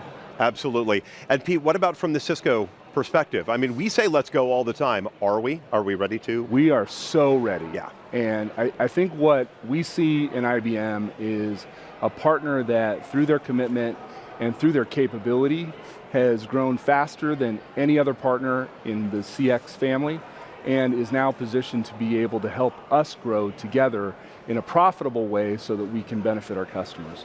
So we're going to go hard and we're going to go fast, and we're excited to do that with IBM. Which brings us to the last thing that I want the three of us to talk about, and that is not just really future vision necessarily, it's current vision, but when we talk to our customers, they need to be intrigued by what we do. They need to be inspired and excited about what comes next. So let's talk about it. What steps do they take to get underway with what this partnership can offer to them? So reach out to IBM. Obviously we have a huge global sales organization. You can certainly get to people that care, your local account manager right off of IBM.com. So we see the market together. So much of what we're doing in terms of growth initiatives and capturing market demand right now are on the same topics. It's AI, it's sustainability, right? These are it's security, right? So these are all key areas of growth, and the market demands that we respond to this. So we're doing this together, and we're doing it, quite frankly, more effective than we ever have before. And again, I think that's based on the partnership, right, Pete? You bet, and if you're in the Cisco family and you need help with understanding how to engage with IBM, call me, email me, WebEx me, get a hold of me, and let me help you connect with IBM and take full advantage of the IBM solutions with TLS. You can't ask for a better offer than that. We are a human-first, a people-first organization, and that means reach out to the people who actually know what's what, right? Pete, John, such a pleasure to have you in here with us. And John, thank you again for this amazing partnership. We really do appreciate it. Thank you, Steve. Thank you, Pete. Pete, thanks, man. Thank you. Well done for the work that you do. All right. We are going to be coming back in just a few minutes with Anish and Adele and one of the fantastic CX award winners. Remember, social media is out there at all times. Hashtag Cisco Live EMEA. We are going to head back across the way into the other half of our Cisco TV studio. To Anish and Adele, back to you guys. Thanks so much, Steve. Yes, you heard Steve. If you're having a great time at the event, whether you're at home, you're watching it from anywhere across the world, remember to use hashtag Cisco Live and Cisco Live. We love to hear the experience that you're having, so be sure to share that with us and whatever your highlights are and any ideas that you have for next year's event. So as he said, I'm here joined back by Adele. Adele, thank you so much for staying with us this time. So happy to have you. And we're also joined by Iman now. So Iman, how are you doing? Good, thank you. Thank you for having me today. Thank you. So Iman, you're a winner of the CX Customer Hero Award. Firstly, congratulations. That's really exciting news. I want to come to you, Adele, and I would love to understand, what was it about this story with, Expo City Dubai? What made them an amazing winner for this award? Look, I must say that I'm really honored to be working with the Expo City Dubai that was first Expo 2020 Dubai since few years. And with the man, at the time it was just desert. There was nothing. And we really built everything from scratch. And the reason why they have won this award is because thanks to the flexibility of our technology, we were able to reuse almost 90% of the infrastructure and data center that we at that time created for the Expo 2020 Dubai. And now we had recently Dubai hosted the COP28, and it's the first COP ever that instead of starting from scratch and create a new data center to serve the event, we were able to reuse what we did, and with that we helped our planet too. Awesome, Adele. I want to stick with you and ask you one more question, because some people might not necessarily know what the award is about. So what is the kind of criteria? What makes a good winner? The good winner is the one that has been more innovative, and it's been even the ones that has created more impact in this case on the sustainability on our planet. Awesome. Now in a second I'm going to come to you, man, but obviously can you tell us a bit more about Expo City Dubai? I'm going to come to you in a second, but I would love to hear from the Cisco perspective, what made them a really great customer to be working with, a great project? The thing that really differentiates Expo 2020 and now Expo City, they are forward-looking, forward-thinking. They are really innovative. They want to bring and try the new technology, the innovation. They are brave. And we want to help them succeeding. So that's what really makes us exciting working with them. And of course, we know that with them we really can make, as I told you before, a great impact. Awesome. Now, Iman, I definitely want to come and hear your perspectives on the side of the story. Why has sustainability been a priority for you, and what are the sustainability goals that you're looking to achieve? So sustainability has been the cornerstone of our philosophy at Expo City, and it was one of the guiding themes for Expo 2020. And this is symbolized in our Terra Pavilion, which is an LED platinum certified structure. It's a testament to our sustainability vision, achieving net zero in energy, water through its unique, innovative design, including 120-meter wide canopy and 18 energy trees that produce 4 megawatt of energy per year. And when it comes to water consumption as well, we're in a quest to reduce, reuse, and also protect. So in 2019 alone, we've achieved more than 50% of water reduction demand in our buildings, which is equivalent to 41 Olympic swimming pool size. That's a lot. Yeah, that is a lot, It's exactly. really a lot. And I mean, having an event with such a high profile and being able to make such a positive impact is really important in a way to do that responsibly, right? In the same way we try and do that. Innovate and being responsible. Absolutely. Responsible. True. Absolutely. So how did CX services help you achieve some of those sustainability goals? I know, you're laughing because you probably have a really close relationship with each other, right? But how have you been working with Cisco CX? So working with Cisco CX has been essential. I mean, as Adele said, our relationship goes back in years in 2016, 17. And as I always say in my video as well, they're part of Expo's family. So back in that time when we were planning and designing, we had to consider the legacy. Right. So we had to consider the legacy of Expo site, which is now Expo City. So what did that mean at that time? The way we design the network infrastructure and the technology investment that we made should give us the flexibility, should be cost effective, and should be also central operation or smooth operation, we might call it. All of this is important for us, gives us the flexibility to reuse the network infrastructure to host any mega event with their unique requirement, similar of us hosting COP28. Amazing. And what really, if I may add, I think that the most important thing is that we felt that we were, and we are, transformational partner of Expo City, not only just a customer. We don't consider, I mean, the relationship that we had is, we still have with Cisco is not a typical customer relationship. It's a relationship partnership that was built over the years across. When, as you mentioned, Adele earlier, it was a desert. Yes. We built everything together. From the ground up, and I mean, literally, you're talking about literally building from the ground up. Awesome. So let's talk a bit about the future, and how are you going to continue to partner with CX? What are your plans? I'm sure you have big dreams. Where do you want to go next with the events? So Expo City Dubai is human-centric cities of the future. So we're focusing on pushing the boundaries of what's possible between the intersection of technology and sustainability. We're working on a very exciting project with Cisco and their partner Schneider on the data center decarbonization project. Awesome. Well, thank you so much for joining me here in the studio. It sounds like the partnership is like a rock star partnership. I'm really sensing the excitement, the love that we have within the two organizations, and also the cultural fit of innovation, doing great in the great in the world, and sustainability as well. Anything final you want to add before we close? You first. I think being here in Cisco Life showed us different opportunities that we were working on. The data center is one initiative, but I'm sure through the workshops and the meetings, we came up with a lot of great ideas. Maybe by the next Expo Live, we were going to be announcing another project. Awesome, great. And we just want to continue to inspire Expo City and all the rest of our customers. That's what Cisco Live was all about, right? Inspiring and taking those next steps. Well, thank you so much for joining me both here in the studio.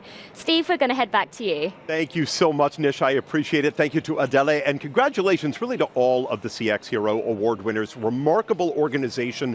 For those of you not currently taking advantage of Cisco CX, this is the customer experience arm of Cisco. And what does that actually mean for you?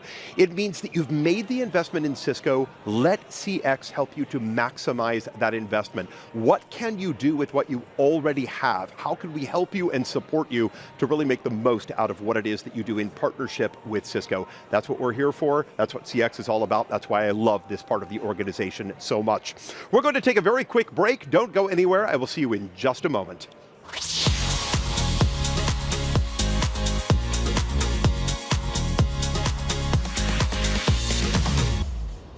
Well, not that I ever want to go anywhere away from CX, but we're just going to take a moment to do that, and we're going to talk DevNet here for a few minutes, and the DevNet zone is somewhere right, like back over there on that side behind us here in the TV studio. DevNet is Cisco's developer program. We're helping developers and IT professionals who want to write applications, develop integrations with Cisco products, platforms, APIs. This includes a variety of different Cisco products and software-defined networking and security and cloud and data center and IoT and collaboration, open source software development. It's so exciting, and Rob is over in the DevNet zone right now. Hello, my friend. Hello, Steve. Thank you so much. Yes, I am in the DevNet zone. And I'll tell you, one of the problems with trying to figure out where to go in the DevNet zone, and I don't mean this in a negative way. Mel's here, I'll introduce him in just a second, but it's the fact that there's so much going on. It's like, well, what do you mean? Where am I going to meet you in DevNet? It didn't used to be that way. DevNet's grown quite a bit. Mel, you're a 25-year Cisco veteran, 3 years now. You're a developer advocate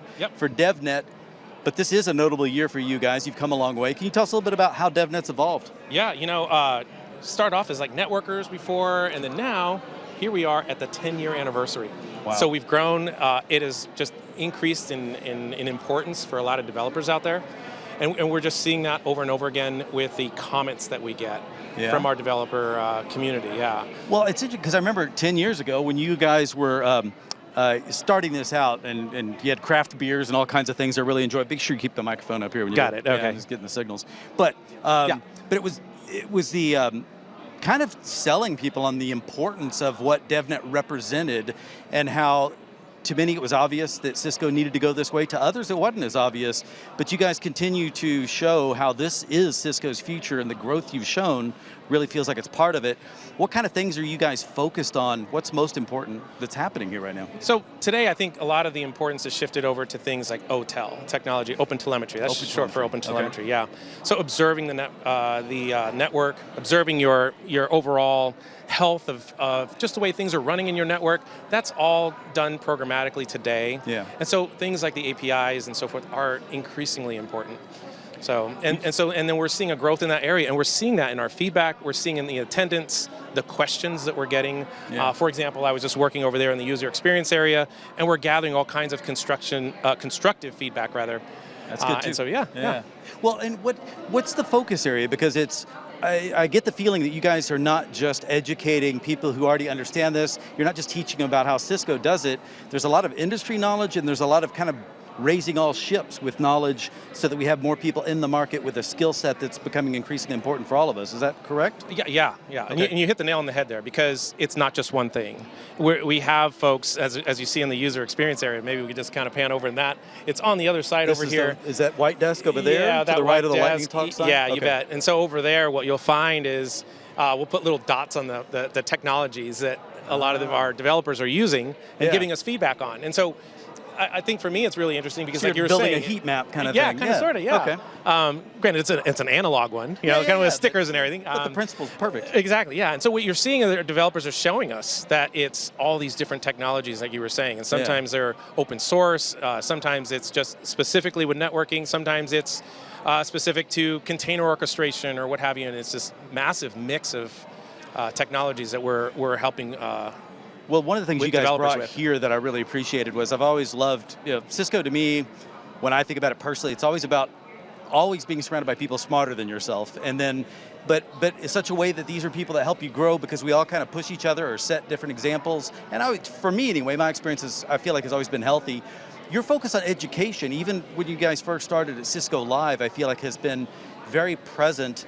And I'm amazed that how many theaters you guys operate at any given moment. What are you covering in these theaters, and is it a huge range of skill levels? Are people self-selecting? Is it different than what you do in a breakout? What's happening here versus maybe breakout sessions? Yeah, so I think in ours what we have is, over here we have a theater. Okay. And the theater we're looking for more like thought leadership. Okay. And very high big picture stuff, exactly. So, and then you'll have, as you go over on this other side of the theater, we'll have we'll have workshops. And that's where you get the hands-on. 45 minutes, super intensive, and then you have all like varying degrees of difficulty. So you'll have the basic intro classes, you'll have something that's intermediate, and certainly things that are a little bit more advanced. And it's interesting because sometimes you'll see that people are just standing, even though it's just on the edges. Yeah, they're staying on the edges. On headphones too, but that one didn't know. Yeah, and they're just taking whatever they can absorb, and they'll just I can't make the workshop, exactly. Yeah. So you can just see that the enthusiasm and the willingness to learn new things is just something I feel like for anybody that's looking to continue to develop skill sets that are going to serve them for the long time, whether it's Cisco or not, because everything you guys cover is very applicable in all areas. It seems very industry, not APIs. That's not a Cisco thing, but when it comes to this. Do you guys have learning tracks? How hard is it to say, if someone comes in, I remember going on your website and taking some of the initial tests and going through, and then it would kind of tell me a learning path to go through, and it was all free of charge. I assume you guys still have these resources available? We do, and they're on developer.cisco.com, and you're going to find learning labs, sandboxes. Certainly if you join us here at Cisco Live, you're going to have participants not only from our team that's providing that, but we provide that infrastructure, if you will, here, so that other experts from within the company can share their knowledge, and you just learn tons. And when you're done there, you can join us on developer.cisco.com, and that's where you're going to find ongoing community. Ongoing community that provides all kinds of, like you pointed out, free resources, which I think is massively valuable. And I can only say that because I've had people show up and just thank us. Not me, I mean, just thank other people just randomly saying, you know what, you took my career in a whole other direction. Yeah. Well, and it's a language. You're learning how to speak a language that becomes, so if I understand, route switch and that type of thing, I can't get away without understanding, well, how are we going to interact, and what are the ways in which we're going to standardize on that communication. And now that we're containerizing, we've got open telemetry and everything else, it becomes all that much more important. Final point, what's most important to remember here about DevNet? What do you want to leave people with? Well, I think it's the importance of the APIs, the importance of programmability. I think early on we were kind of looking around those corners and pitching it, if you will, but here we are. And great things have been done with it, and in today's world, as you're seeing sort of almost like this Lego IT sort of mentality of bringing components together outside of your domain, coupled with your domain, I mean, those APIs and that set of skills is incredibly important, and I'm just so glad that we get to serve the community in that way. Well, I love it. It comes across like that. You guys are serving a community, you're feeding the community, and I like the way that goes. It crosses all BUs. You guys have pushed into Cisco to get better at as a company about doing that. Keep up the good work. Thank you for taking the time. I think I took you away from a customer. Absolutely. But guys, that's it for the DevNet Zone for now anyway. We may be back later. Who knows? Steve, we'll go back to you. I hope you will be back, Rob. I always love the work that DevNet is doing. Always such a popular spot here at Cisco Live as well. Remarkable job. Please thank the team for me. So now that we are back in the TV studio, we get to talk legal stuff. I've got Harvey Zhang with me, Chief Privacy Officer with us at Cisco. Harvey, thank you for coming in out of your crazy space back over there. You've had a lot of sessions. I'm glad you were able to join us here on the set. Yeah, thanks for having me. You get, and as you said, we don't get to talk legal stuff all that often. Right. What I want to talk with you today is about something that's so cool. It was last month's Cisco 2024 Privacy Benchmark Study. For those of you that didn't see it, this is our annual review of key privacy issues and their impact on business. This year was really interesting, this particular survey, right? Most organizations, they're limiting their use of Gen AI rather than expanding it because they're concerned about data privacy and security issues. 27% say they've banned Gen AI altogether, at least temporarily. Right. Give us your perspectives here. What's going on? Yeah. So this was our 7th year in putting out this privacy benchmark study where we survey thousands of IT professionals around the world across 12 different geographies to get their take and sentiment on hot topics and trends in privacy. And some of the things that stood out was, again, yes, a lot of people are afraid and cautiously embracing this new technology of AI, but some of the other things that stood out is really embracing privacy as a business imperative, which led to our title of privacy as an enabler of customer trust. So this year, some of the findings just really stood out that what we've been talking about for years, like privacy goes far beyond a check the box compliance exercise. And so extending beyond that, like 94% of companies said they wouldn't buy from vendors that they didn't trust to protect their data.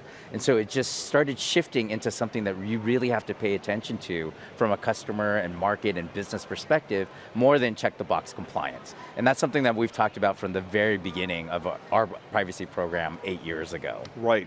I mean, we've been in this market. Cisco has been in AI for many, many years. Everybody thinks this is a new concept. It's not. The way we're talking about it is new, but we've been around for 10 years with AI. We see it in tons of our products. I always say that when we're trying to tell a story to people, AI is the perfect example. We have to remember the hierarchy of the way humans hear information. They hear as people first, consumers second, corporations third. We can't go in the opposite direction, right? And that's why I think even from a company level, we say there's a lot of potential opportunity and benefit for AI, but if the person first is afraid of it, well, guess what? We've got to crack that code, right? Right. So you do have to find a way to harness the power of AI and the opportunity that's out there, but at the same time, make sure that you're cognizant of the risks and approach it with a bit of humility, right? There's so much that we don't know yet, right? And so much that we have to work through and unpack and really have to set that governance structure up. So you start paying attention to what those risks and opportunities are and set your strategy for your organization. It's a great way to put it. Let's go with another statistic that came out of the survey. 91% of businesses recognize that they have to do more now as you said, to reassure their customers your data is being used for its intended and legitimate purposes when it comes to AI. Right. How do we get them that confidence that they need? Yeah, so that is a challenge, but building on a foundation of privacy, because these are some of the things that we've done for years, right? Looking at understanding the data and really driving those concepts of transparency, fairness, and accountability. And what we're seeing in AI is really that transparency and explainability is what customers are asking for, and thankfully business are recognizing they need to do, and regulators are going to start demanding it very soon with a bunch of AI-related legislation that's in the works, really calling for that transparency. People need to know when AI or generative AI has created the content. People need to know when AI is making the decisions that are going to impact your life.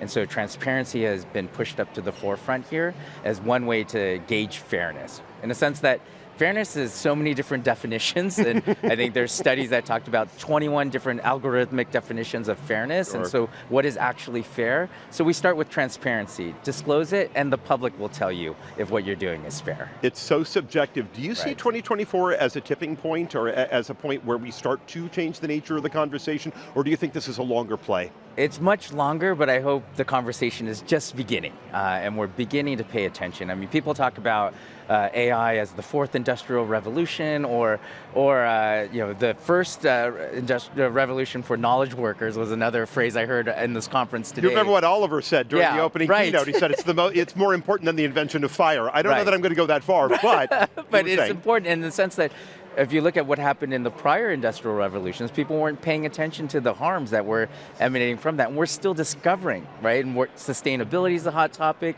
We're still going through the impacts of the prior industrial revolutions. So let's try to pay attention and get ahead and proactively try to mitigate and prevent the harms coming from this new technology. It's a great way to put it.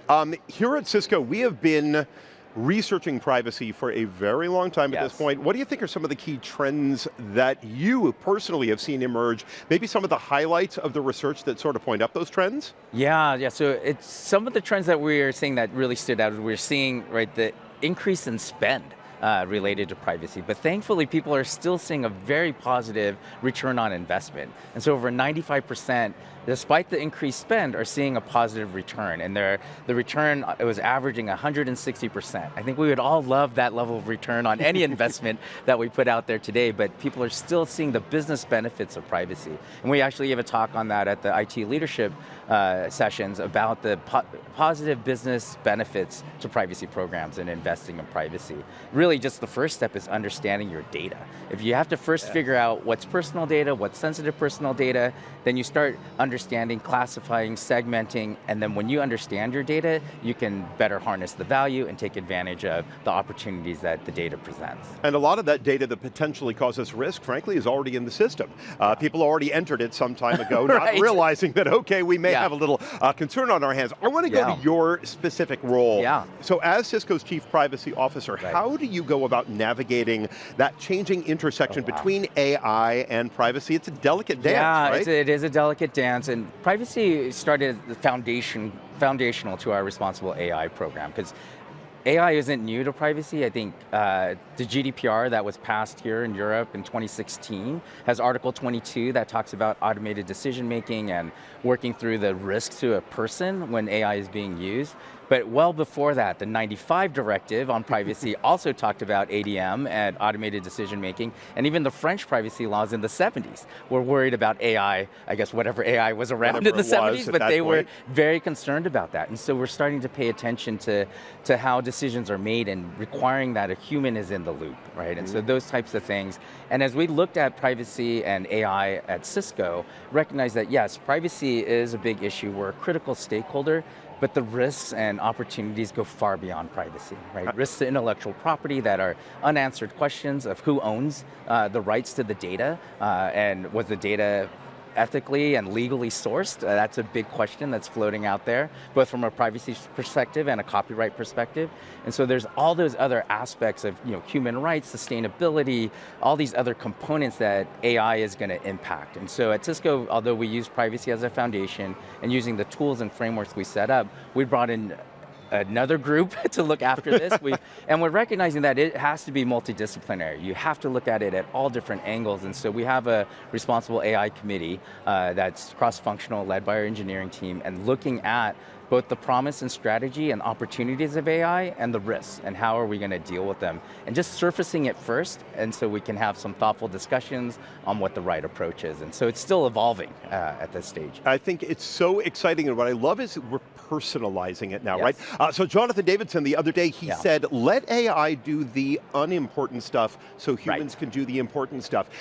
This is a way I think that we start to pull back from that fear. Let AI cover the things that people don't necessarily want to do to begin with. Right. You know, that sort of bit by bit, piece by piece. Let humans have the big creativity and engagement, and that's exactly what you're talking about here, and I think that's what Cisco is pushing, right? Yeah, for sure. It's definitely a tool that is going to accelerate and enable and create new efficiencies and opportunity, but it's also something that we have to pay attention to, and the human has to review it, right? I look at it as a thesaurus on steroids at some points, right? Like, you still have to check, like, is it giving you the right word for the context that you're trying to do? Even in these very powerful large language models, you do have to review it, and I think people are recognizing now, and the awareness is critical, right? People are finally recognizing that these LLMs or large language models, they are beautiful writers, but they're not constrained by the truth. And so you have to make sure that it's accurate and fit for purpose what you're using it for, but it can write wonderful prose for you. I love talking to you, Harvey. The reason is you are such a good storyteller on this front for giving people confidence in what's possible and saying, no, we've got some issues. We're working through those issues. We have the expertise to do that, but stick with us because it's going to get you where you need to go to the outcome that you're looking for. Such a pleasure to talk with you. I'm so glad that you had an opportunity to join us here in the studio, and I'm really glad that you brought this to us and to everybody viewing today. Great, thanks, Steve. Congratulations on a great Cisco Live. We're going to take a very short break here at this point. Nisha is going to join me in the studio, but right now, Cedric is going to talk to some of the fabulous folks out there on the Cisco Live show floor. Take a look. Let's figure out what people think about Cisco Live. Let's go. If I ask you 3 words about Cisco Live, what are the 3 words?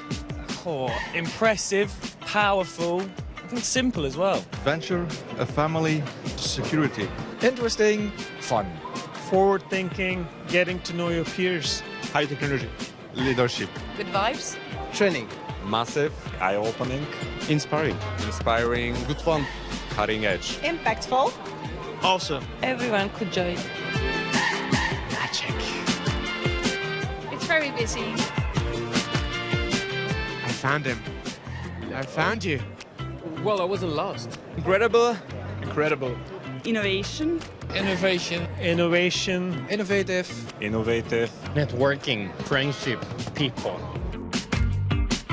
Amazing. Amazing. Amazing and amazing. Could be 3. Amazing. Outstanding. So if you have to convince your colleagues or friends to come next year, how would you do it? Look at me. I don't have to, because we are all here. Well, I want because I want to, come again, so they would just take up my spot. The networking and the connections you can make here, along with the moments you would live, I think they are not something you can replace. If you want to go for the latest news, most interesting insights, you definitely have to be here in Amsterdam. I would tell them that it's really nice and they had to see it. A fantastic way to meet with partners and customers. Everyone's here again to kind of make a success story about how we can make everything a lot better, a lot easier for everyone. Go to Cisco Live. Let's go!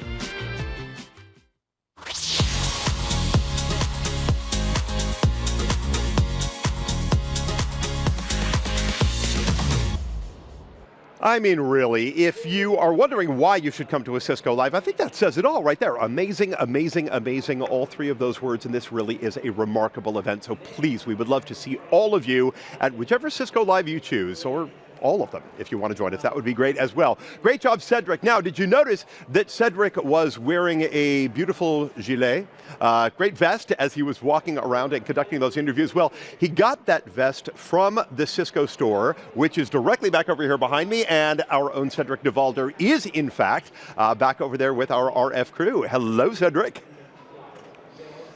Oh, sorry. Did we start? Oh, we're live already? Okay, sorry, Steve. I was just trying some new clothes, you know, I like shop. Came out of a smart fitting room, and just let's come in real quick because it's awesome technology.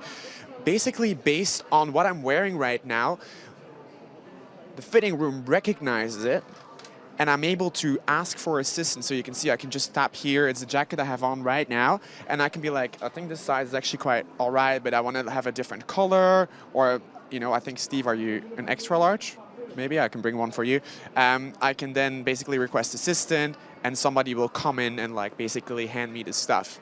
So that's, I think, pretty cool. I think we all know this issue that when we were like, you know, shopping and like you're like, oh, where's someone to help us? I think this is really technology that can help that, help with the process. So if we just go outside, and I know our cameraman is gonna like, you know, don't fall over. So there is so much to shop about at the Cisco store, but it's more than a merchandise store at Cisco. It's also to showcase the technology from Cisco itself and our partners. We have cameras over here. Let's just have a look around here as well. We have cameras in the corner. Those are Meraki cameras. And then, of course, we have some beautiful products here from Polos. I need a new golf polo, actually, Steve. Sweaters and so on. On the other side, we have a new line as well. Actually, this is quite funny.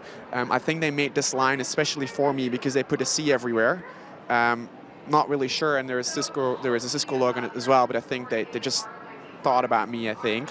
If we go a little bit further, like the jacket that I have on, I think is really, really, really cool. So we have over here jackets for men, for women. As you can see, a whole range of collections, some nice vests.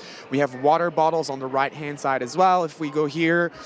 And another cool part of the store as well is these price, oops, I'm breaking the store, is actually these price tags. They're also connected, and it basically shows a little bit more information about the product and the price. So this can all be updated remotely as well. So they'll fix it afterwards. If we then go a little bit further over here, behind, so our lovely shop attendants are always super helpful. But behind that, you can see that there is a Meraki display, and that display shows all of the cameras here, and they're actually smart cameras as well. Smile for the camera. See, I said they're lovely, aren't they? So if we go, we'll go here, because everything that is being sold in this store is made, or is basically sold because it wants to empower an inclusive future for all, something at Cisco that we live by, right? So if we go a little bit further down here, a little bit further, it's quite a trek. There is a donation tab, right? So the Cisco store is actually donating to 4 causes on our behalf. We can actually just take one, put it in, oops, and then basically based on what's in the box, you can choose your donation. I will make sure that we spread it evenly, just to be sure. So I think I did this one and this one. Done. We donated €1 to those organizations. It's getting at the end of the week talking, right? That's only what we saw, a very limited selection of what we sell at Cisco. So there is also the Cisco store online. You can visit that by merchandise.cisco.com. And until tonight, you can basically use the code Cisco Live Ship to get free shipping. And that is whatever you hear at the conference. You can use one of the tablets to fill it out and it will ship it to your home. Or if you're at home and you're dialing into the live stream, you also have the opportunity to use that code and you can get some Cisco merchandise. We have some more interesting and cool stuff over here. They always ask after the tour, so Kaylee is just around the corner and she's doing a tour right now to showcase. They also use, they can also like show some of the things that people find most interested, and that's with the sensors and cameras.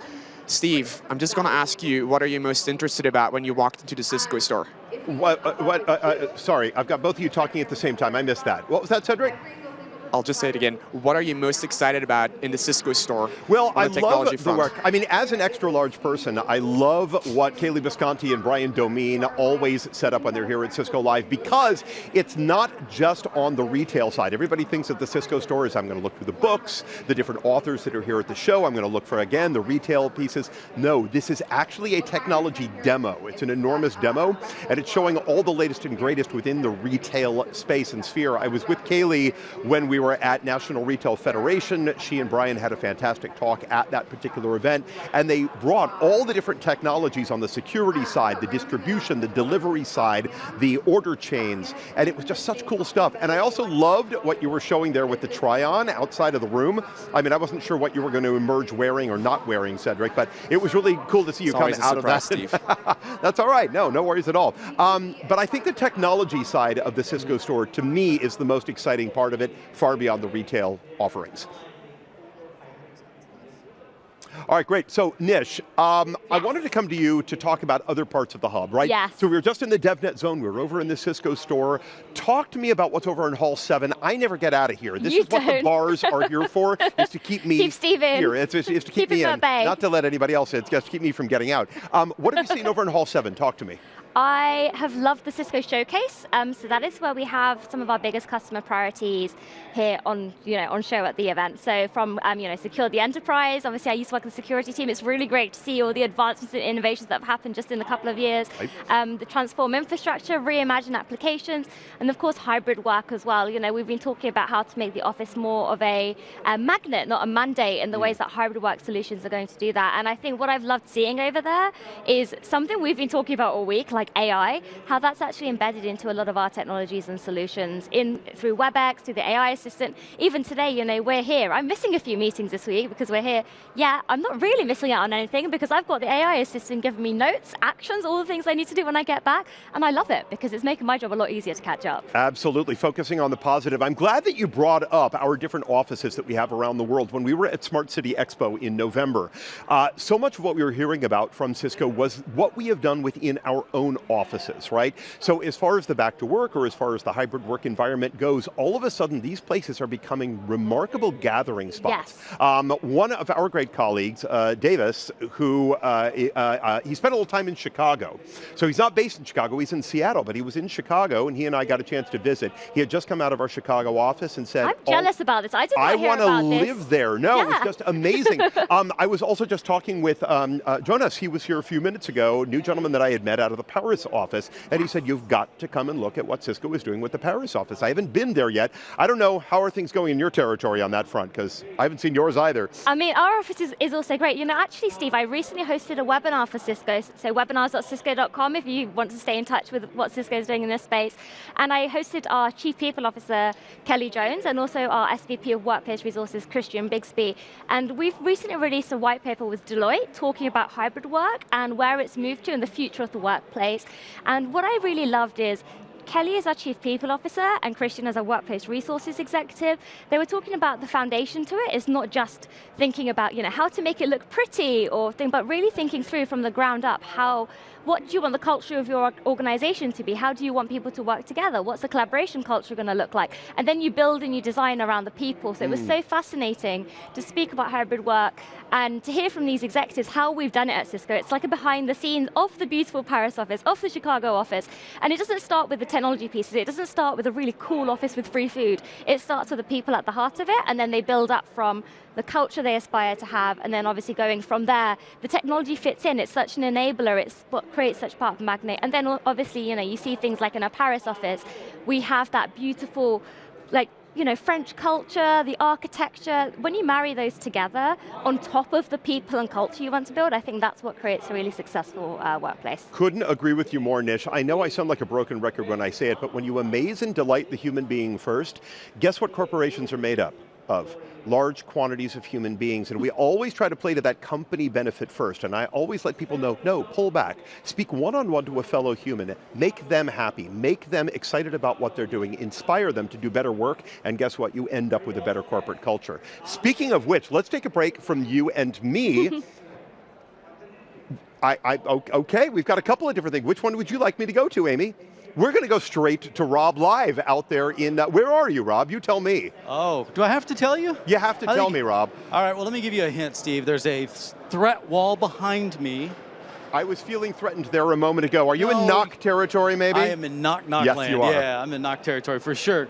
All right, Lionel, correct? Yes. Make sure, welcome, thank you so much. It's the first chance we've had to ability to meet. You've been at Cisco a long time, though. Yes, I have been in Cisco. Right. And even though we've been here at the Not Talking Technology, and feel free to talk technology, but I really wanted to understand more about how you guys have changed things from a people aspect. You were regaling me with some of those stories here, but start anywhere you want to with that. Yeah, so first I think the main thing is talking about the team. So our team is a variety of people that comes from different places in Cisco. We are all volunteer teams of the NOC in Cisco Live EMEA, and part of it is come from people that joins through the earlier in career program and the intern program. And then in the NOC team, we have different sections. So we start with the wireless section. I think you already talked today with my colleagues from the data center side. Yep, a lot and then I'm more into the wired network portion. And then we have our security folks. And security folks, we can talk about a bit of the tools here. But one of the things we have done this year is really try to integrate the team into a single team, trying to do a better job at working together to that one goal, which is making a network that works the whole time. That's the perfect network for Cisco Live. And then one of the things that we saw is converging the tool set. So we started using the similar tool to deployment, integrating the different tools together. So we started integrating, for example, our Catalyst Center for assurance for both wired and wireless. In the past, we were using more for wireless, and so now it uses the complete systems. We also integrated the deployment elements. I might show you a bit later on some of the maps tool that we have been using. But so converging the tools help us converge the teams and have a better feeling of one team, one purpose. One thing that always jumped out at me is that you provide opportunities for junior network engineers. I don't know, which may or may not be young people, but it often is. Can you talk a little bit about how many people are involved with putting an event like this together? Where do you get them from, and what kind of opportunities does that present for them? Yeah, so the team is overall 60 people in total. Okay. The team comes from different background in Cisco, and there's different ways to join. As I mentioned, it's all volunteers, and the way I joined was through one of the graduate programs of Cisco. So Cisco has different graduate programs around sales, CX, and TAC, or support center.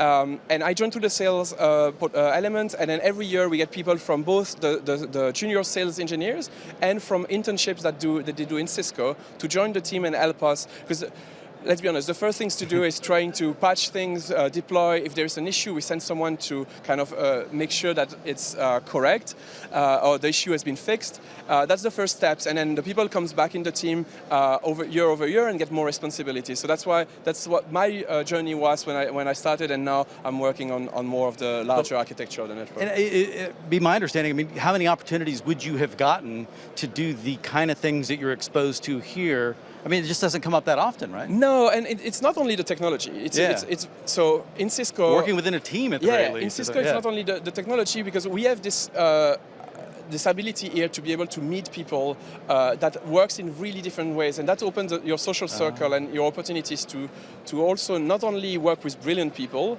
but also work with people that are in different jobs. So you get exposed to new jobs, new opportunities, new elements. This is just an opportunity I don't think you find anywhere else. Well, we were teasing the threat wall a little bit. Yes. Can we step over here? Show me.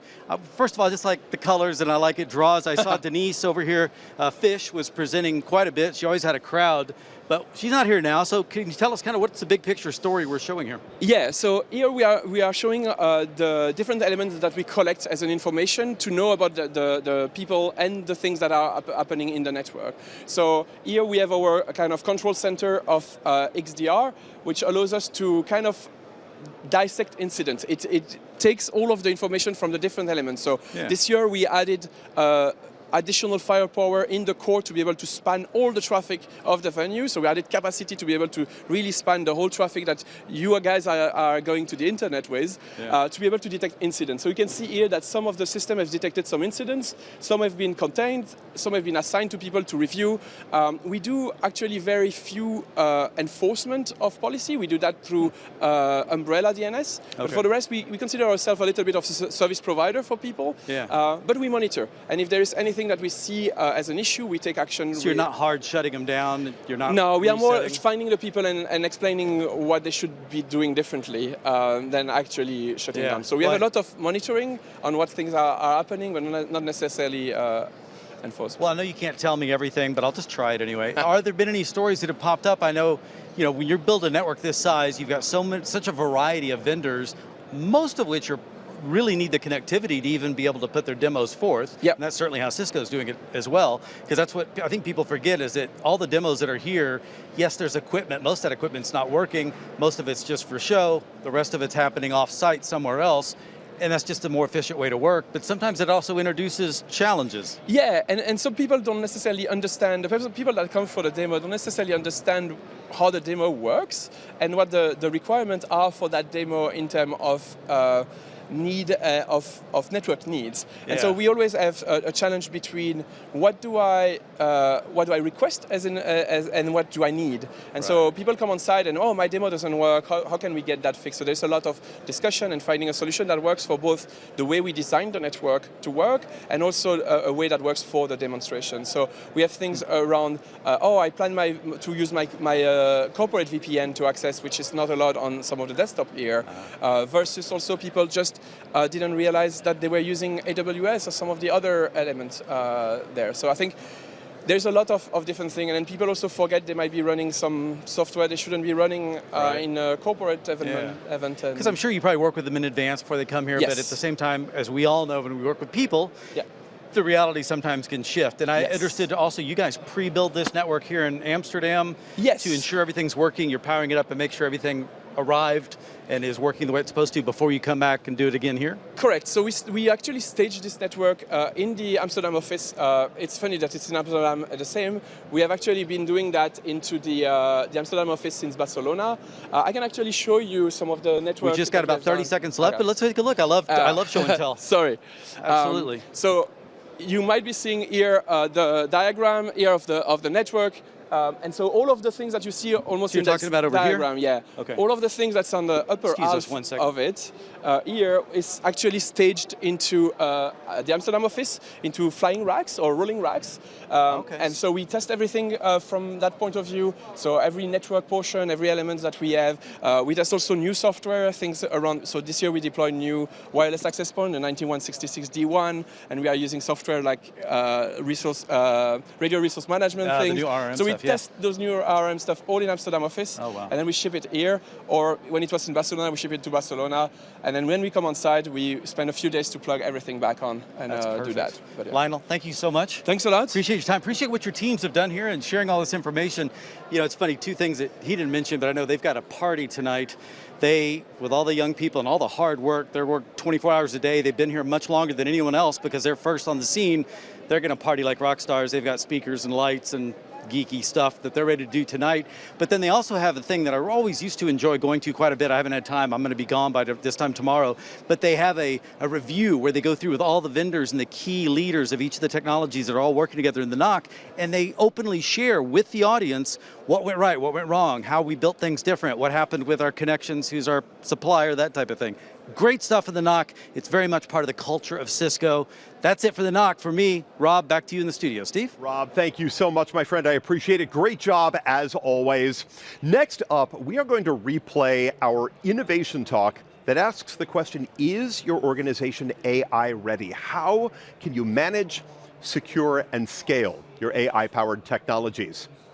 Vijay Pandey, Senior VP of Outshift by Cisco, is joined by Anurag Ingra, Senior VP and CTO of Cisco Collaboration, along with Fletcher Previn, Cisco's CIO, to talk about the different ways that Cisco is strategically approaching key pillars of AI security, collaboration, observability, and services management.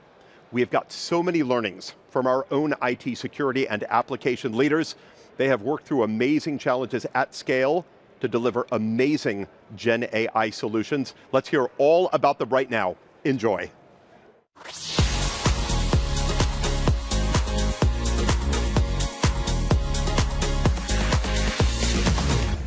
Good afternoon, everyone.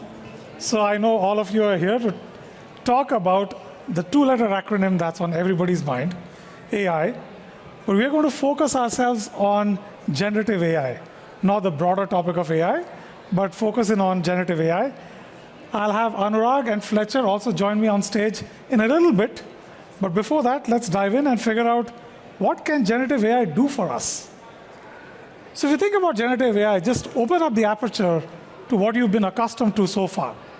So it is a piece of technology that actually allows for generation of content, for summarization of content, or for transformation of content.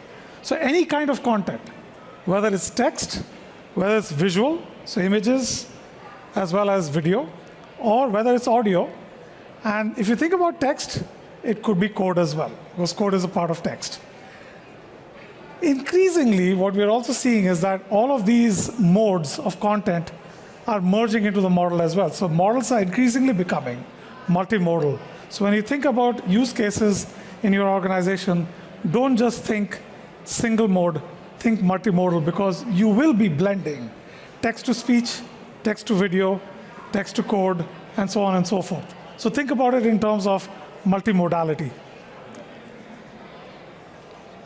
Now, since so much can be done with generative AI, we found out from the AI Readiness Index that Cisco ran a couple of weeks ago that 97% of companies really are under pressure to build something that is Gen AI first and deploy those solutions in their organization.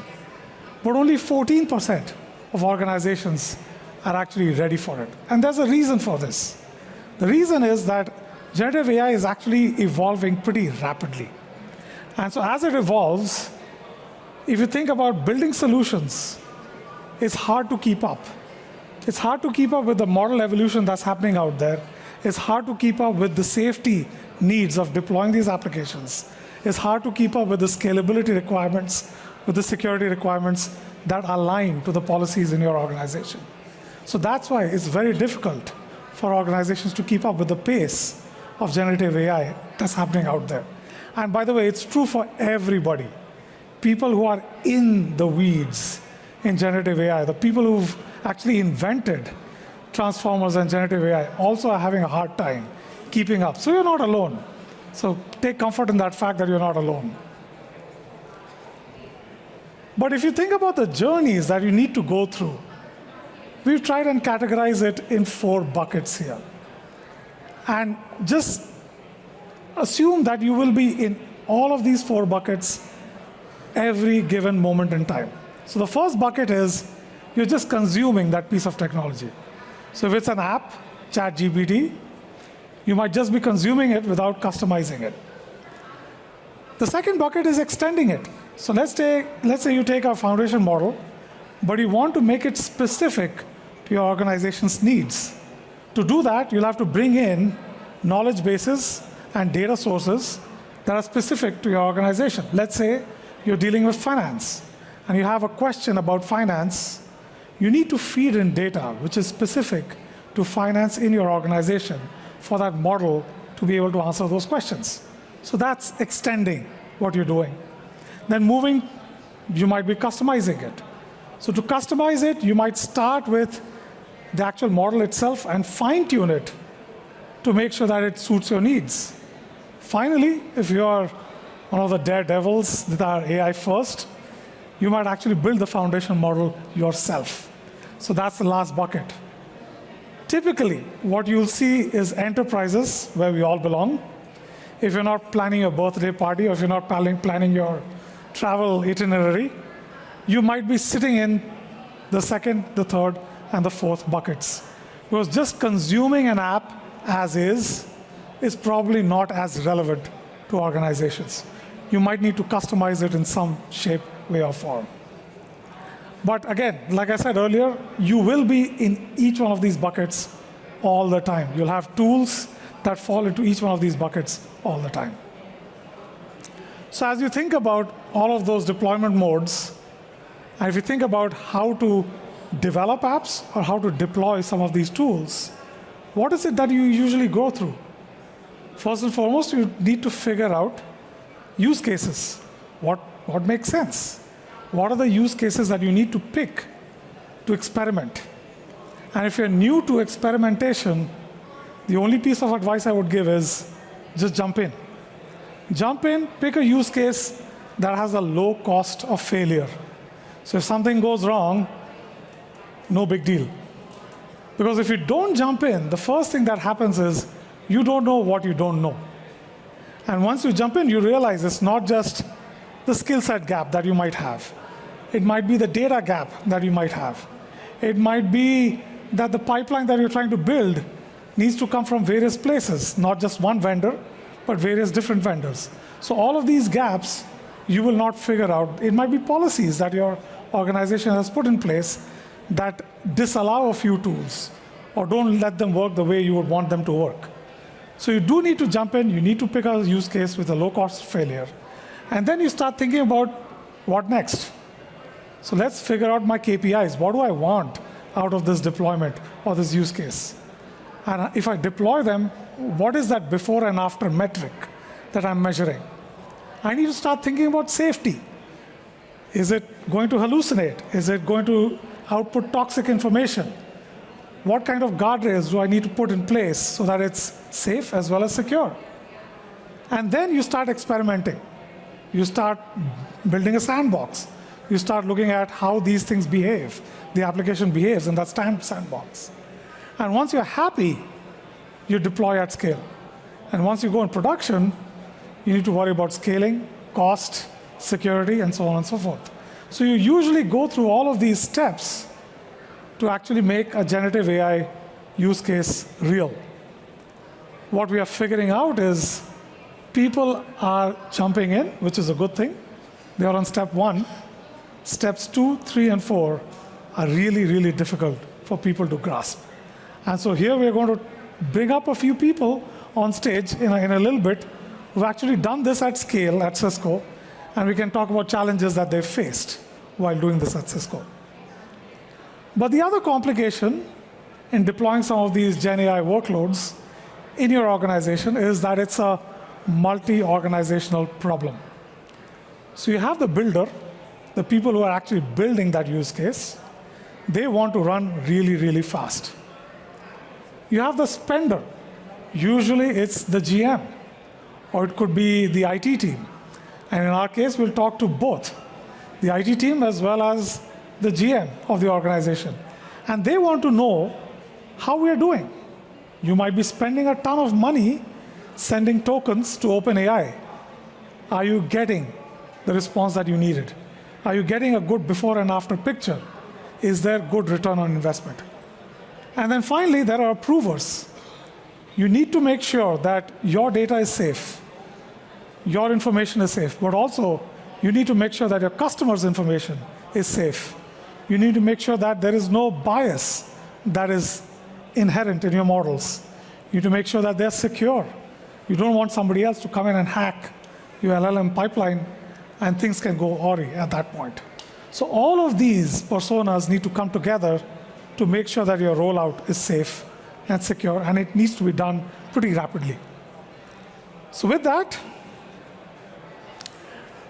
what I'd like to do is invite Anurag, who's our SVP and CTO of engineering in collaboration for WebEx, as well as Fletcher, who's our CIO, to help and talk about how they have dealt with AI in the enterprise.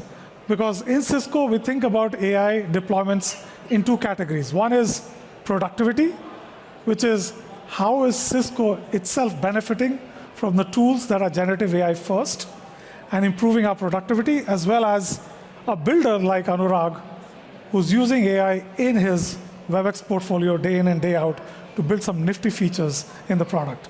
So Anurag and Fletcher, please come on board.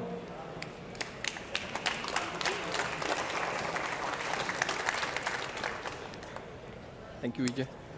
Thank you for joining me, and let's have a conversation. Both of you have been deploying a bunch of these tools in Cisco, as well as building a product using generative AI in WebEx.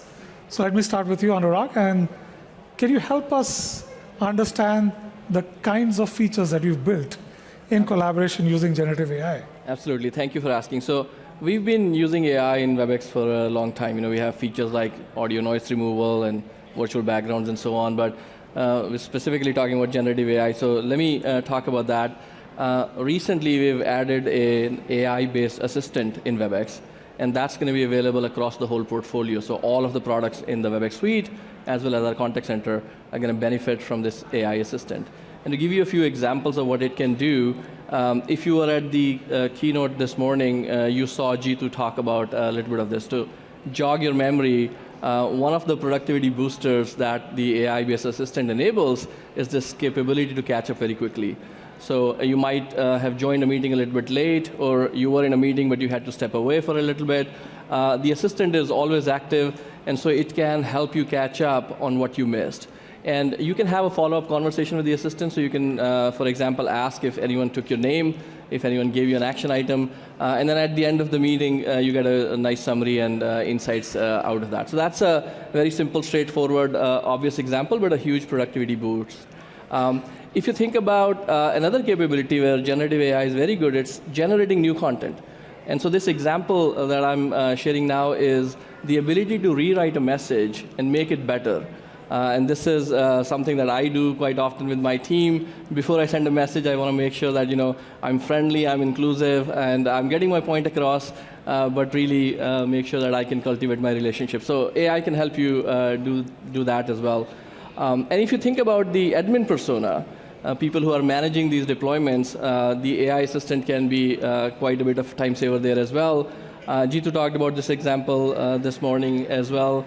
Let's say I want to troubleshoot a problem with a call or a meeting quality. I can just engage in a dialogue with the AI assistant in WebEx Control Hub, and it can bring all the relevant information at my fingertips. And you were earlier talking about generative AI in the context of audio and video and other things as well. So this is an example where I'm asking a text-based question, but the assistant comes back with charts, and it's truly multimodal in that sense. And so these are just a few examples, but like I said earlier, AI is going to be embedded across the whole portfolio in WebEx, and it's going to be pervasive in everything we do. So there are a lot of companies out there that build AI-first solutions. Yeah. How is Cisco any different from any of them? Yeah, that's a very good question, because almost everyone in the industry is talking about assistants now, right? Like that's the most obvious first step that everyone is taking. Our approach is slightly different because we think very deeply about how people communicate. And when you think about how we communicate with each other, there's a part of that communication that is text-based. Emails, chat messages, SMSs, and large language models are very good at summarizing those, extracting insights out of that. But a lot of communication happens in non-text modalities. People communicate a lot with gestures and reactions and tone of voice. And if you're not capturing that information, you're really missing out on a lot of context. So this is why we've introduced industry's very first real-time media models that can capture all of that context that is happening in audio and video. And then when you combine that with large language models, you can deliver some amazing capabilities. So that's what sets us apart. And then one other thing I'll say is, given our heritage in strong audio and video capabilities, we've recently announced a brand new audio codec. When you think about those assistant capabilities I was showing earlier, if the assistant cannot hear you properly, it won't generate a good transcript. And if it doesn't have a good transcript, then the summarization will be pretty poor. So fundamental problem is, how do you get crisp audio and video across the network, especially under heavy packet loss conditions? And so that's where we're applying generative AI to reconstruct packets on the wire and deal with any kind of network conditions. And that's like another example of how we differentiate. So can you also talk to us about a few challenges that you faced? Because this journey is non-trivial, as we just discussed. Yeah, you touched upon some of those, but from a very practical point of view of what we have done, I'll start with data privacy as the first principle, because at Cisco, privacy is the core of everything that we do.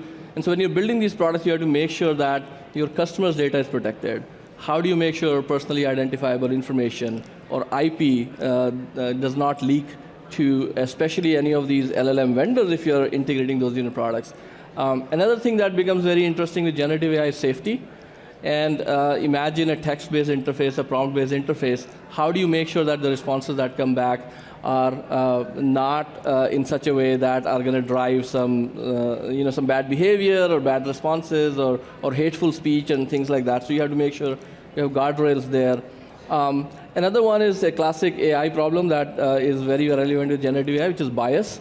And this is where, at Cisco, we have a very well-established responsible AI program, which you are the executive sponsor, so you know all about this. And this is also, you were talking about cross-org collaboration. This is a perfect example where we have a a responsible AI program that guides how we build products. And then I will also add cost as a vector here. When I'm building products, I want to make sure that the cost isn't prohibitive, that I don't really jack up my prices to such a level that nobody can benefit from these productivity gains. So how do you build and architect systems in such a way that it can be manageable from a cost point of view? So those are just a handful of challenges that we run into. So let me come to you, Fletcher. And you have been rolling out Gen AI tools within Cisco for more than a year now, I would say. What's your philosophy? I mean, and give me some examples of some of the tools that you've rolled out. I mean, I'm a user of some of those tools, but where do you want to take it, and what's your philosophy and strategy? Yeah, the philosophy is to think about AI as a teammate, not as a replacement for people. So somebody, a technology that gives people more time, makes them more productive, a force multiplier for what you're able to get done in a day. And sort of a way to think about it is, if the Industrial Revolution was about physical products and mass producing physical things, AI, and in particular generative AI, might be kind of the Industrial Revolution for knowledge workers.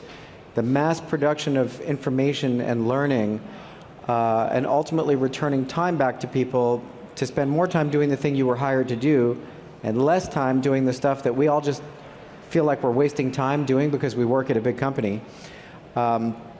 So we've rolled out some of the obvious things that you would probably have also rolled out. Copilot for GitHub, in the process of Copilot for Microsoft 365, ChatGPT, but doing those in controlled ways. Like ChatGPT is running in a private instance where we use the Azure PII API to remove any identifiable information from the prompts that anybody might put in. We also keep that all in our network, so none of the data gets reused for public training data. And then use technologies like retrieval augmented generation to combine the benefit of a large language model with the proprietary data that we know about our business. So think about things like TAC case data, Cisco product data. Can we make that chat be able to answer questions like, what is the PoE budget of this switch? When does this router get end-of-lifed and which one replaces it?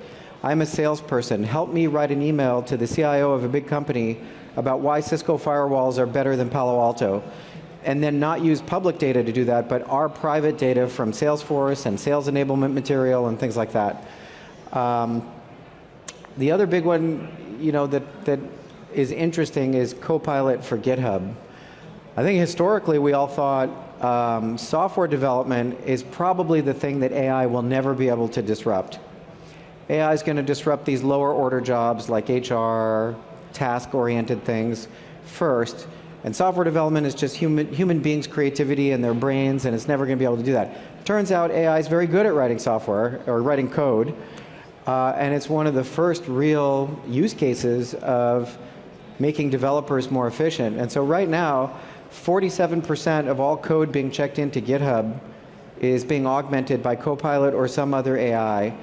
And by the midpoint of this calendar year, GitHub says 80% of all code being checked in will be helped by AI. And so now, you've always sort of thought there's no way to compress software development. That's why we all focused on things like CI/CD pipelines, test automation, because that stuff you can automate.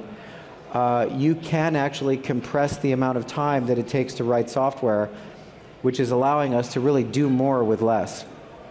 So that's just a few examples of, the intranet, we're building an LLM-enabled digital equivalent of a friend who has worked at Cisco for 20 years and knows everything.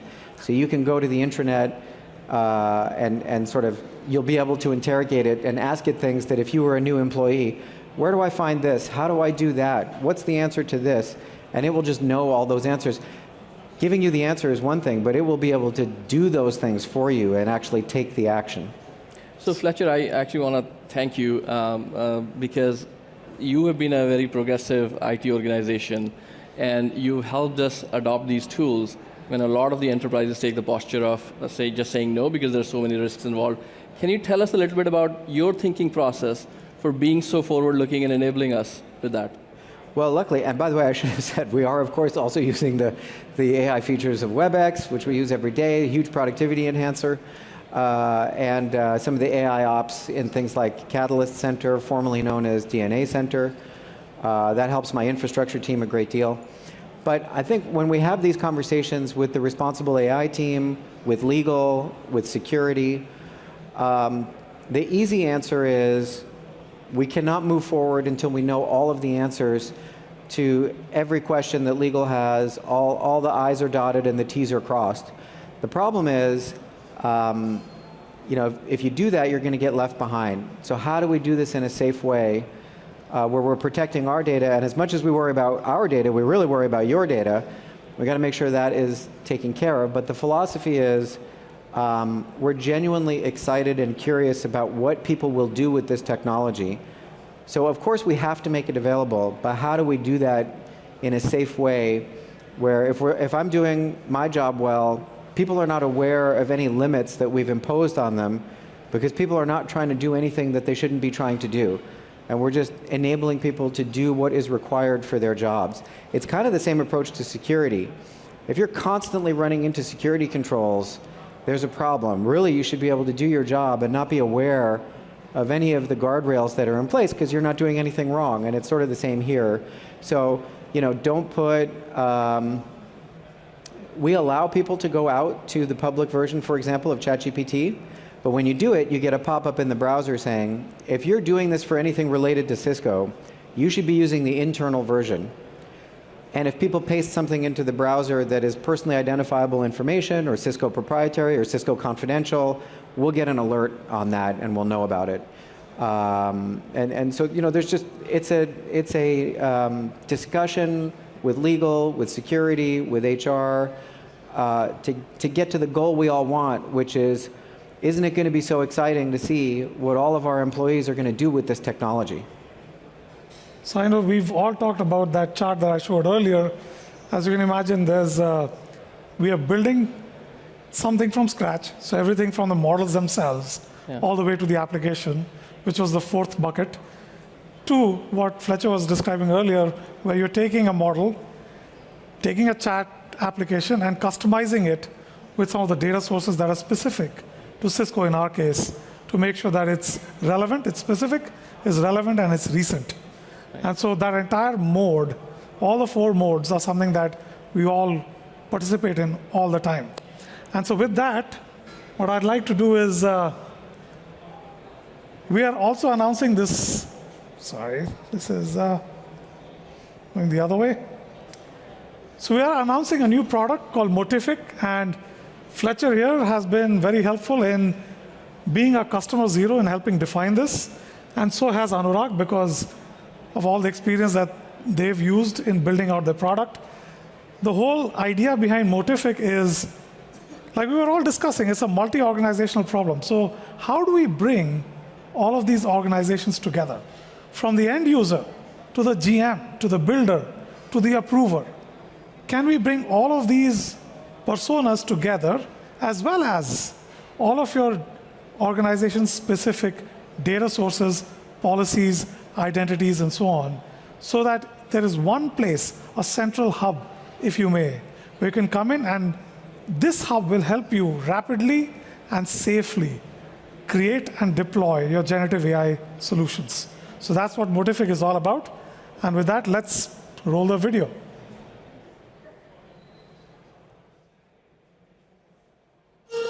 The Gen AI landscape is uncertain, a constantly shifting terrain. But organizations must engage with Gen AI or risk being left behind. Introducing Motific, a complete software solution that provides the Gen AI innovation you need. With Motific, you can build trustworthy AI quickly and in compliance. Its centralized control gives you command over all your organization's data in one place, alongside enterprise-grade governance and oversight. Motific provides a window into your organization's costs and usage while accelerating your Gen AI deployment from months to days.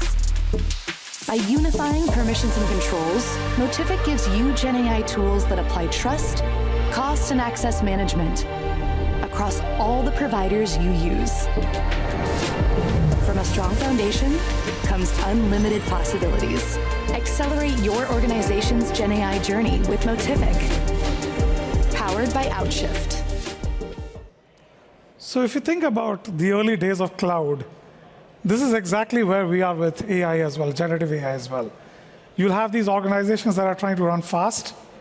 How do you make sure that they run fast, as we've heard today from both our speakers here, our guests here, as well as making sure that central IT teams have the controls that they need and the visibility that they need to make sure that you're not crossing the boundary or the line somewhere. So that's what Motivic provides.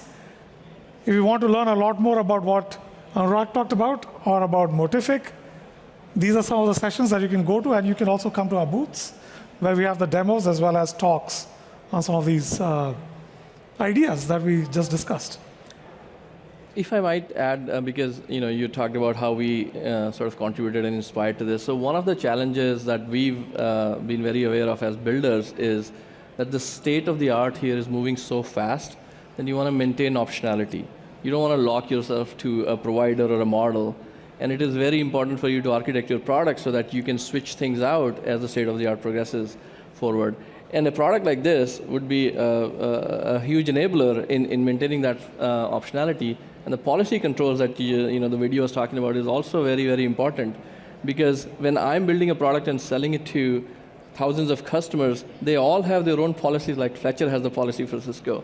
And so building a product that is flexible enough to adapt to all of these customers' policies is actually a very hard challenge. And then we went through this process, and so I'm glad that we finally are codifying all of that in a product so that the next developers are going to find it a lot easier to do that. That's a great point, Anurag. So I think if you think about a product like this, I mean, the things that you brought up, first and foremost, the abstractions that you need to be vendor agnostic. So whether you're using ChatGPT or GPT, rather, or Bard or an open source LLM, it doesn't matter. Making sure that you have the policies and compliance and controls at your fingertips. Making sure that you have trust and safety taken care of, as well as your ROI and costs under control in one place, I think is super important. And everything that we're learning from both the IT and deployment side of the house, as well as the application development side of the house, actually feeds into a product like Motivic as well. So we are drinking our own champagne when it comes to Motivic. But yeah, thank you for being here. And we have to run, unfortunately, after this, but you can catch us at the collaboration booth. I think Fletcher is around as well. I'll be there at the Outshift booth. If you have questions, happy to answer them at those places. But for now, we'll have to run. But thank you for coming in and listening to us.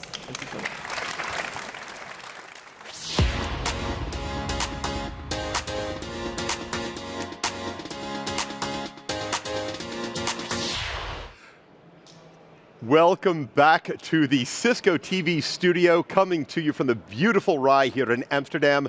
Cisco Live 2024. Cedric, I cannot even believe that we have reached the final broadcast of this year's event here. It is a wrap. Yeah, here in EMEA, this is amazing. It feels, honestly, half an hour, 45 minutes ago that we kicked things off right here in the studio space. It really does fly by. But I think the reason that it flies by, it's the nature of the energy of this particular event. It is so strong. People are in such a good mood. It's really hard to convey that. I know we always seem like we're in a good mood and our energy is high, but you walk around at this particular show and people are just loving being here. And this is everybody from the attendees all the way up to the executives and the people who run this event. I mean, it's also because, in this hybrid world, I can't even talk anymore. You and Amy there in the back, our producer as well. She's just sort of on the way in the door, and yeah. I can't even talk anymore. So we in a hybrid world right now, right? We work from home so much, Steve, and I think it's great because I think, to be here, because you can bump into colleagues that don't live close by, that live somewhere else in another country, and it just allows you to connect, and I think there is no substitute for human connection, right? As I hug you throughout the week. The uncomfortably long Cedric hug. Yeah, I think you're exactly right. We are on global teams these days. Yep. And I feel like so often, even when we were in office before we hit pandemic times, our teams kept getting more and more and more diverse and more scattered. Not necessarily siloed. It's just that we had to keep up with each other's calendars and schedules. And when half of your team is halfway across the world, all of a sudden we get a Cisco Live, and it's our opportunity to come together as a Cisco society and really gain that return to being with one another. I know I look forward to it. It's an extension of our WebEx platform, right? I think I work at Cisco, so it's just great to have that technology, and it was great to hear about the innovations that we're doing on the platform as well. Right, but I still think there is no substitute for it, right? It's just, you know, I can come and stand next to you and touch you and do that and so on. So it's just, you know, I just think there is absolutely, it's just great. I'm so glad that you actually demonstrated that for everybody who's watching here on the broadcast. Like there is not some invisible glass, and I'm actually sitting in a different studio somewhere than you are there. A hologram. It's a hologram. Speaking of hologram, no, we're not going to go there. Out on the show floor, for those of you that didn't get a chance to see it before. This is a People First event. For those of you who have never had the opportunity to come to a Cisco Live, we talk about this over and over again. It's great that you're with us on the broadcast. We love that. We want to make sure that we keep you here with us. And by the way, do keep reaching out on those social media platforms using hashtag Cisco Live EMEA. Our social media team will keep looking for those throughout the rest of today, but onward as well. We want to hear your commentary. But there really is something about being here in the room, the vibrancy, the energy, sharing the food, going for a coffee, taking a seat out in all the different areas. We're going to go to the bean bags in just a moment where Nish is hanging out in a different part of the show floor, right? But it's all about getting together in the room because that's where the creativity comes from. It's where the innovation comes from. And again, we're creating fantastic technology, but you know where it starts? There. Starts here at an event like this, or the one in the US, or the one in APJC. Yeah, the US one is also not too far ahead from us, right? Not too far off. I think it's in June. So that will be awesome. But yeah, as you said, it starts here, right? And we heard so many great announcements from our leaders about the technology from, as I said already, collaboration to security. And in this ever-connected world, I think Cisco is going really fast. And I'm just so glad to be part of it and like to be able to explore while we're here at the conference and learn about our newest and greatest technologies. It really is very exciting. Speaking of which, I want to go out to Nish, who is out in the world of solutions, I think in the beanbag area where people are hanging out, right, Nish? I am indeed, Steve. The only thing is I can't find Rob, I can't find Sandy, I can't find Brandon. I'm a little bit concerned, but oh dear. Okay, guys, Rob, oi, you're always sleeping. Come on. Broadcast live now. What? Brandy, Sandy, Brandon, up. Come on, guys. Up. Right, as usual, Rob is sleeping. Producers, this is new. They don't normally sleep on the job. What have you done to them? I didn't know they were there either, to be honest. This has been a great show. How have you been? How have you been? Morning. Shouldn't sleep with those contact lenses in, yeah? No, that's not a good idea. All right, now you're up. I can ask you a question. I'm ready. And we can bring the real value to the viewers who are watching this broadcast. What has been your favorite this week? Great question. I would say the keynotes are always a highlight. Yeah. They're always a spectacular show. The music, the energy, the atmosphere, the tension because no one knows what announcements are going to be made. Mm-hmm. And then obviously sitting down with Oliver in the studio for our interview was super fun. Yeah, well, he's a fun one to talk to, I think. And yeah. So a lot of great people as usual this year. Obviously AI is what we've been talking about this whole week, but one of the things that really jumped out at me is just all the work that's gone into full stack observability. So when I think about the technology aspects of things, I think about how we're bringing together the importance of this visibility at all levels of the network. The technologies that we use to do this are really coming together nicely, all the way to the endpoint. We're just dissolving lines between these silos that become important for getting work done. And so I just like what we're doing there. Yeah. You know what else I learned this week? What's that? How to change a brake on a bike. Do you know how to change a brake on a bike? I did not learn how to change a brake. I was there briefly. So at Build a Bike, right? You did the Build a Bike. Yeah. You were actually fixing brakes? Exactly. So what they're doing there is all the other attendees can play a role in building a bike from scrap bikes, and then they donate those to Give a Bike Foundation, and that goes to local causes here, social causes here. Yeah, those are like Amsterdam, discarded bikes, right? Exactly. And then they're giving them new life. And exactly. I've seen they pull a lot of them out of the river here. People either lose them because of the wind, I don't know if they ditch them, but there are a lot of bikes in this town. You really got to watch your step. Now, what was the best meal you've eaten this week? There's so much on offer, right? Wow. See, I didn't spend much time eating this week because we've been busy running around. I don't know. The food's been really good. We've had. Awesome. I think you brought me some pizza a little bit earlier, I did. and I was thinking, this pizza tastes a little bit different than what I'm used to. It was very good. It was something great. in the wheat. I don't know what it is. But my favorite food is always the one that's within hand's reach. Hands reach, Yeah. exactly. And did you check out DevNet this year? I know you love to interview DevNet. I had a good time talking to them. DevNet, to me, has started to really both embrace and drive the culture for what's important, both from a people and a learning aspect, but also youth. Where's the technology going? How are we preparing for the future to live in a programmatic world where things aren't as nailed down and hardware specific as we've always had them in the past? It's just a nice confluence of things coming together. I like that. I think I'm going to go ahead and throw us back to the studio for now. So guys, we'll check back in. Rob, thank you so much. Nish as well. What you guys have been talking about for the past couple of moments there is the culture of this particular show. And Cedric, this is what a lot of people I think don't know about Cisco as a corporation, right? They look at the products, they look at the services, they look at what they can do in partnership with Cisco, and they see us as a gigantic technology company, which they should. We are the leader, we are kind of the big power there in the room, but what they don't really understand is the culture of working with this organization, that the people of this company are what this company is all about, right? Well, if you think about it, Steve, this whole conference, like we keep in mind sustainability everywhere. I think at Cisco we're so big about empowering an inclusive future for all. So I think one thing that I want to call out, and I want to say thank you to those people as well that are here, is we have crisis response teams on the show floor as well. And basically what they do is they help people in need, in areas in needs, and they use Cisco technology to get networks up and running, to get IP phones up and running, so that people who are, let's say, after an earthquake or anything like that, and the systems are down, they basically help getting the systems up again and allowing those people to connect. So actually we're really changing lives. I love that. Martin was in here a little bit earlier. He and I had an opportunity to talk, and he was speaking about what we do in support of human beings, that part of the inclusion that is so important is that we're not just checking a box when we talk about that. We recognize that that inclusion makes us stronger. The more people we get together in the room, the more diversity of thought, the more creativity, the better we tend to innovate, and the better we are responding to not only crises, but also demands within the marketplace. This is what we do at Cisco. We're always about feedback. We're always about learning. We want to hear from people. What is it that you need? How do we help you reach the outcome, the success outcome that you are desiring? And whatever we can do, we're going to make that happen. And speaking of talking to people, do me a favor. I want you to introduce your own Vox Pop video. I introduced you last time. What did you do to put this piece together? So basically, I always find it fun to go out on the show floor and to basically, as I always call, annoy some of our attendees, because not everybody thinks it's fun, but for me, I have a blast doing that. And basically I asked them this time, what's so amazing about Cisco Live? So let's roll the VT and have a quick look. Let's figure out what people think about Cisco Live. Let's go. If I ask you 3 words about Cisco Live, what are the 3 words? Oh, impressive, powerful, I think simple as well. Adventure, a family, security. Interesting, fun. Forward-thinking, getting to know your peers. High technology. Leadership. Good vibes. Training. Massive. Eye-opening.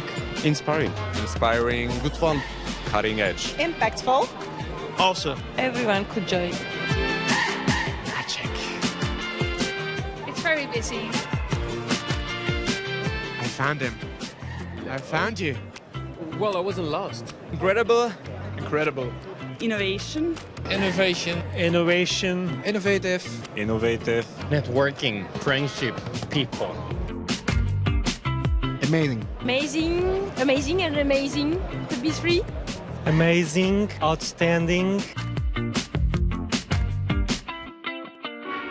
So if you have to convince your colleagues or friends to come next year, how would you do it? Look at me. I don't have to, because we are all here. Well, I want because I want to, come again, so they would just take up my spot. The networking and the connections you can make here, along with the moments you would live, I think they are not something you can replace.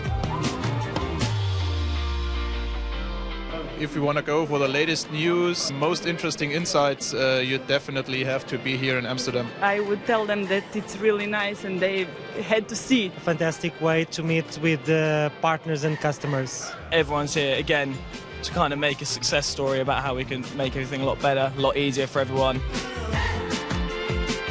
Go to Cisco Live. Let's go! Go to Cisco Live, let's go. That really sums it all up. I always say that our guests, our visitors, our attendees, our customers, our partners, they tell the story the best. It is an amazing, remarkable experience. Cedric, you did such a great job out there with everybody. It's quite hard, Steve, sometimes, because I asked them 3 words for Cisco Live. So many of them actually gave me like whole sentences of why they love to come. So but I love the woman that said, amazing, amazing, amazing. That's how I feel when I come here and when I see you and the crew and all of us who are here. Couldn't agree with you more. Again, it's a dynamic that's here in the space, which is why we really would love for all of you who are tuning into the live stream to be here in person with us. So you can come and visit us here in the Cisco TV studio. All right, we've got about 1 minute where you and I are going to talk about our single favorite space here at the WAS. I'm putting you on the spot. What was your single favorite space? You get to pick one. It's so hard, Steve. I know. It's the store, isn't it? I was going to say that, but I'm going to try another one. I think it's our collaboration zone. I love collaboration. If you've tuned in over the week, I talk about it quite a lot. I was really excited to interview some people about it. So I just love it how we basically touch the end user with our products there. Excellent. I am going to pick, because I have such a close relationship with them, Outshift by Cisco. I love what Outshift is doing. There's this whole idea that where Cisco ends, Outshift begins. It's this idea of where do we go next? What is the big idea? And we talk about this all the time. A lot of our customers say, well, what's my next big bet? What should I be looking for? What should I be looking forward to? Outshift has got that story, and I've had plenty of opportunity to talk with our Outshift leaders, and it's just been a fantastic experience. I think another great area that we want to point out, Rob was over there quite a bit this morning, was DevNet. And DevNet is actually celebrating a great anniversary. So we're going to go out to the floor where Rob is with the DevNet folks. Hello, my friend. The significance of DevNet at Cisco is that there's not really another game in town to programmatically interact with our products and solutions. You're a command line, interface person, or you are utilizing, web interfaces, whatever it is. At some point, you're going to want to do automation. There's some point you're going to want to do programmability. And DevNet is a way to not only educate you in how that's done, but also enables you to go build your own solutions in that space. So I think that we've got a unique role here at Cisco. Back in August of 2023, celebrated 10 years of DevNet. It's an unbelievable milestone for this organization. It's great to look back over the last 10 years and look at what's taken place, where it's either learning labs or sandboxes or just the overall API quality and experience that Cisco has grown. And it's just fantastic, the community that we have built of people that are helping us learn about their use cases, but also we turn around and help educate them and enable them to do what they're doing. We're going to continue doing the things that we already do, and that is to continue building and interacting with our community of operators and developers and network administrators who are trying to come and understand how to programmatically deal with Cisco stuff. But we also have this unique opportunity to add in brand new personas, cloud native personas, and security operations teams, and even full stack developers who now need to understand infrastructure. We also have new technologies. We're bringing in artificial intelligence programmability, sustainability programmability. These are all things that we can add into what we're doing in the next 10 years and beyond.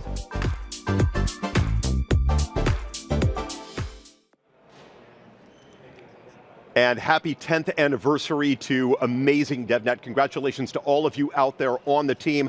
I know I mentioned that we were going to throw it over to Rob there in the DevNet. We don't need Rob. DevNet tells its own story so beautifully, and we're really excited for every single one of them.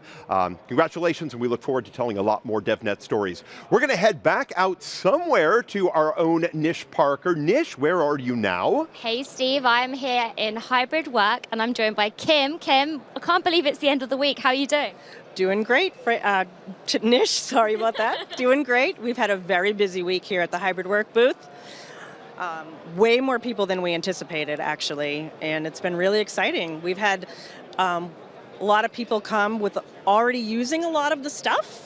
They love this wall. This has been the big draw, this wall. People like to touch the products and see the products. So we've had tons of people come over and say like, oh, I have this and I have this, but I don't have these other things. Talk to me about it. So it's been really good. We've gotten lots of leads, people who are saying, yes, I want someone from Cisco to call me. We've heard about new and interesting applications that we haven't even thought of yet. So it's been really good. Awesome. And you said this is your second Cisco Live, I think. And you said it's been a while since you joined the last one. So what's new this time? What's changed? I would say it's more fun.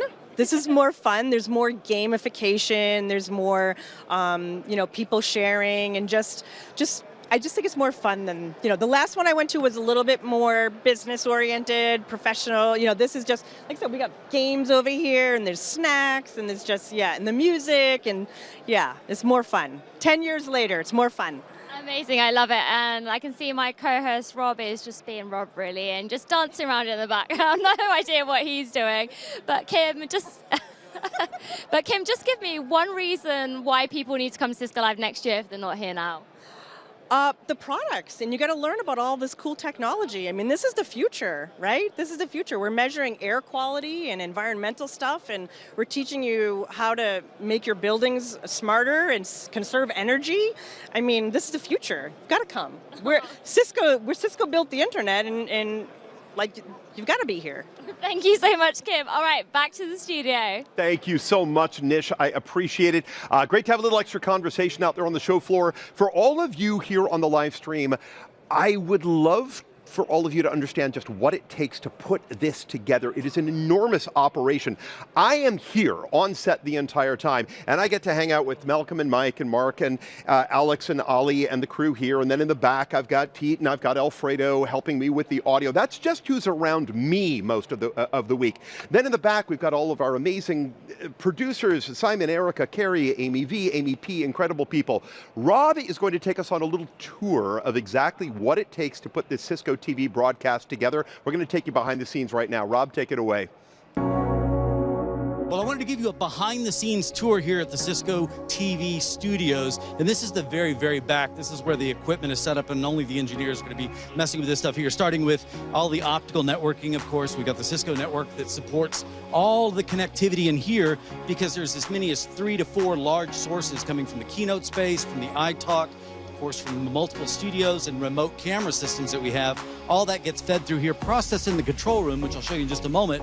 But the point is, this has got to be collapsed and then encoded properly for where it's going, which would be Cisco.com, be YouTube, and all the other sites in which this stuff is simulcast. But then there needs to be a quality check on the streams themselves as it comes back around to make sure that all of you are getting a good experience, of course, watching from home. And that's what this team is responsible for. They've got a wireless RF team. It's one of the ones I've been out with this entire time, where they've got antennas set up in crucial primary areas around the venue, and that enables us to do audio, video, as well as communications handled here so that we can communicate with the producer, whatever it may be. These guys enable us to make those adjustments. Now, a lot of information has to be captured and then edited on the fly, so there's only one editor solely working here, trying to carry it all himself. So in just a moment, we're going to take a look inside the producer's area and take a look at what gets put on the screen from the studio. Starting over here, what is your role one more time? I'm looking after records and the hot head camera. So all those cameras get individually recorded, and he maintains all of that here, so we don't miss a thing. As we go a little bit further, here's our engineer for the show. He is making sure that all the cameras are balanced, the colors match. He's prepping all the graphics that then come up for our director. Carrie's in control of absolutely everything here. So she's got this big board. She's got to choose all the shots. So she's got previews of every camera. She's got countdown clocks to let her know how much time is left on a videotape being played in. On this table here, we've got lighting, very, very important. We've got producers who are making sure that the show that was promised is the one being delivered. Over here, we've got wonderful, one of my favorite positions is audio, because nothing works when this doesn't work. We've got makeup, and here we've got our beautiful host. Nish is here getting your makeup, and these ladies take care of making sure that we don't look shiny on camera, that everything, we look wide awake, despite what our last night was involved in. Either way, thank you so much, guys. You do a wonderful job. Let's now go back out. Here they've set up 2 studios for this year, which is really quite nice. As you can see, we've got multiple camera positions here. We've got our floor director, Ali, over here, making sure everything is ready to go. We bring guests out, pre-position the host. Here we've got another one of our hosts, Cedric, is prepping for his next interview. And then we've got a separate set over here. So very intelligently, the cameras can go back and forth to pick up different things so we can stage differently. And so that's the studio. That's your behind-the-scenes look at Cisco TV. Hope you enjoyed it. Thank you so much, Rob. Fantastic. That is maybe the quickest tour that we've ever been able to take. Like I said, you have no idea of the complexity that it takes to put this remarkable broadcast together. 50 people here just working on the Cisco TV team, and they really do a brilliant job, and they make us look phenomenal, don't they? Just want to say a thank you to everyone because it's always such a blast and it's a great team, as you said, and we kind of, at Cisco itself, we're a family, but I think the Cisco TV team in itself is also a family, and I always love hanging out with all of you guys. I'm just going to look at who I can see. Exactly. Thank you. I wanted to, by the way, add one more shout out of my own. I know we walked through the makeup area. Lucy Vick, thank you for making us look phenomenal, and Lucy, especially thank you for playing with my hair all week long, and I think we've gone through 19, 20 cans of hairspray. It is, otherwise it kind of flies all over the place. All right, we've got oh, you know what? We're going to head right on out to RF and the Health and Well-Being Zone. Miss Nish, are you out there? Actually, you got It's Rob out here. I never know who's doing anything. Oh, there we go. There you are. You don't need to know because we're going to tell you what's happening. We've got a little bit of a contest going on. Nish has been talking some smack about her golf skills, especially as it relates to using clubs that have, what do you call these, clogs? Clogs. So, Nish, you demonstrate for us here how this works. Steve, if we can swing around, let's see if Nish can get this. You've got, take your first swing. Let's see how close you get to the hole. You ready? Okay. Careful, don't overdo it. Don't, I should stand back. This is looking, that probably helped you. All right, that's good though. Look, you're playing conservative. I think this is gonna work out great. Guys, if you ever get a chance to come by the Health and Wellness Zone, this is a place where you can come to recharge. Maybe a little healthy. Yeah, there you go, she did it. Only 3 strokes on a par 1. I don't know. But either way, this is a fantastic place. I don't know why he's pedaling so hard. Oh, maybe it's because the only way he can make that blender turn. Come take a look at this. How many people over here are depending on that blender? Do you get to drink it, or are you doing it on behalf of everybody else? That's for your drink. You get to drink it. Y'all are waiting to pedal your own? Everybody leaves. They go, camera guys here, we're out. All right, so y'all have no electricity. Is that how this booth works? This is sustainability at its finest. If you're gonna drink it, have you already, I did this once and I learned don't try to do that and talk at the same time. I don't think these shoes are very practical for smoothie making. But you look fantastic. Thank you, Rob, but I do want a smoothie. I have to come back with my sneakers on. So this is where you come to recharge. It's a health and well-being area. Yes. Pedal for your food. I think that's a great move, especially in this town. Exactly. Either way, we'll go back to you in the studio, Steve. Day. Great. Oh, sorry, you're back to me.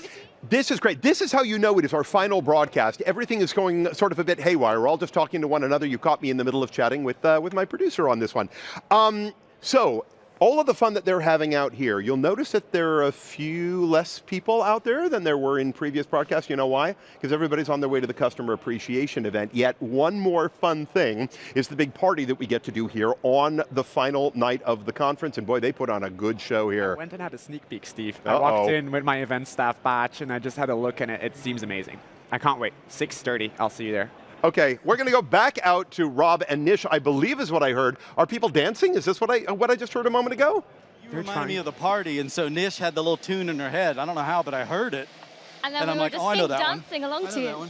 Yeah. And also dancing to the pace of Hey, the look at this bike. guy multitasking. He's taking phone calls while making breakfast. I know, that is talent right there. But it's the way you get stuff done. This speaks to the productivity being enabled by everything here. It comes in the oddest places. The health and well-being at the very least. I may take a banana. Can I have a banana, as they say? So I have noticed we've picked up on each other's accents, the way that we speak. I say router sometimes. You put things in the bin and not the trash. A router? A router. A router. Yeah, I said router. But we are forever learning the spirit of Cisco life. Perfect. All right, well, I'll let you throw back. Yeah, let's head back to the studio. Steve, Cedric. Get that banana and walk your way back on over here to the studio. We miss you two. Come on back with us. Nish, you were wearing the shoes. I appreciate that commitment. I really do. What we're going to do right now, Cedric, is we're going to take a moment to check out a highlights reel. Some of the really fun stuff that we've been doing. So let's go ahead and go to that right now. Enjoy.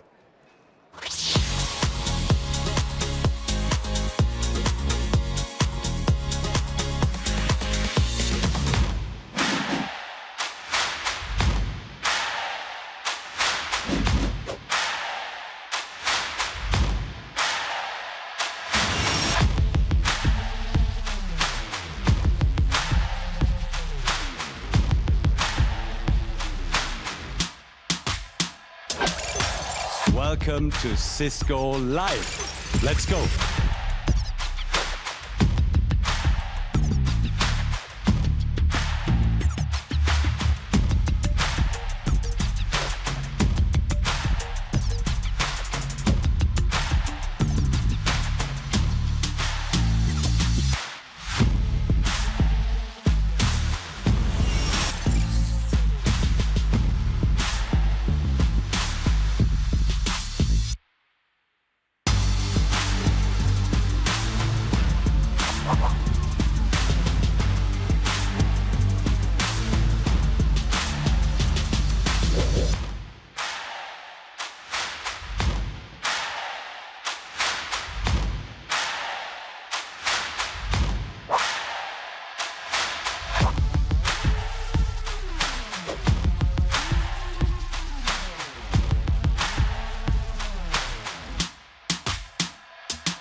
And that right there is Rob with the world's famous banana.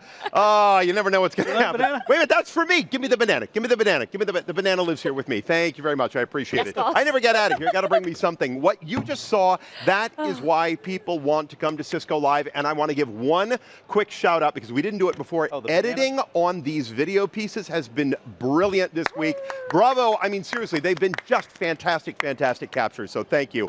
Hi, friends. Welcome Hi. back, you crazy, chaotic, high-heeled, miniature golf-playing human beings. Yes, can we just say though that I was pretty tame and I'm like, I keep an eye on Rob. When you send Rob and Cedric out, who knows what's going to happen? Well, it's I'll very just true. say. Well, the two of them misbehave, so at least when the two of you are together, you can keep him. When you don't have to wake him up out of a beanbag. My friends, I cannot believe we are at the end of the broadcast. Another fantastic Cisco Live in the books and an opportunity to share time with you beautiful human beings. Truly, truly appreciate it. And to you, Steve. Oh, thank you so much. I appreciate it. You will miss my hugs. I will, I promise. I will miss your hugs. Until next year, or the way it goes. All right, guys, we have just got about a minute and 45 seconds left in this broadcast before we put the wrap on it. I'm going to give you each one opportunity, like we do at the end of each one of these shows, one opportunity to call out one oh, thank you. Because we get teary-eyed. We'll dab now. We absolutely will. But what about one the makeup? favorite thing, Nish, I'm going to start with you. You get to pick one. Go. Being able to bring this beautiful, wonderful, however many square feet of wonderfulness to everybody at home. Bravo. I love it. Cedric, you go. I think it's working with you all, both here and both back there. Absolutely. All right, Rob.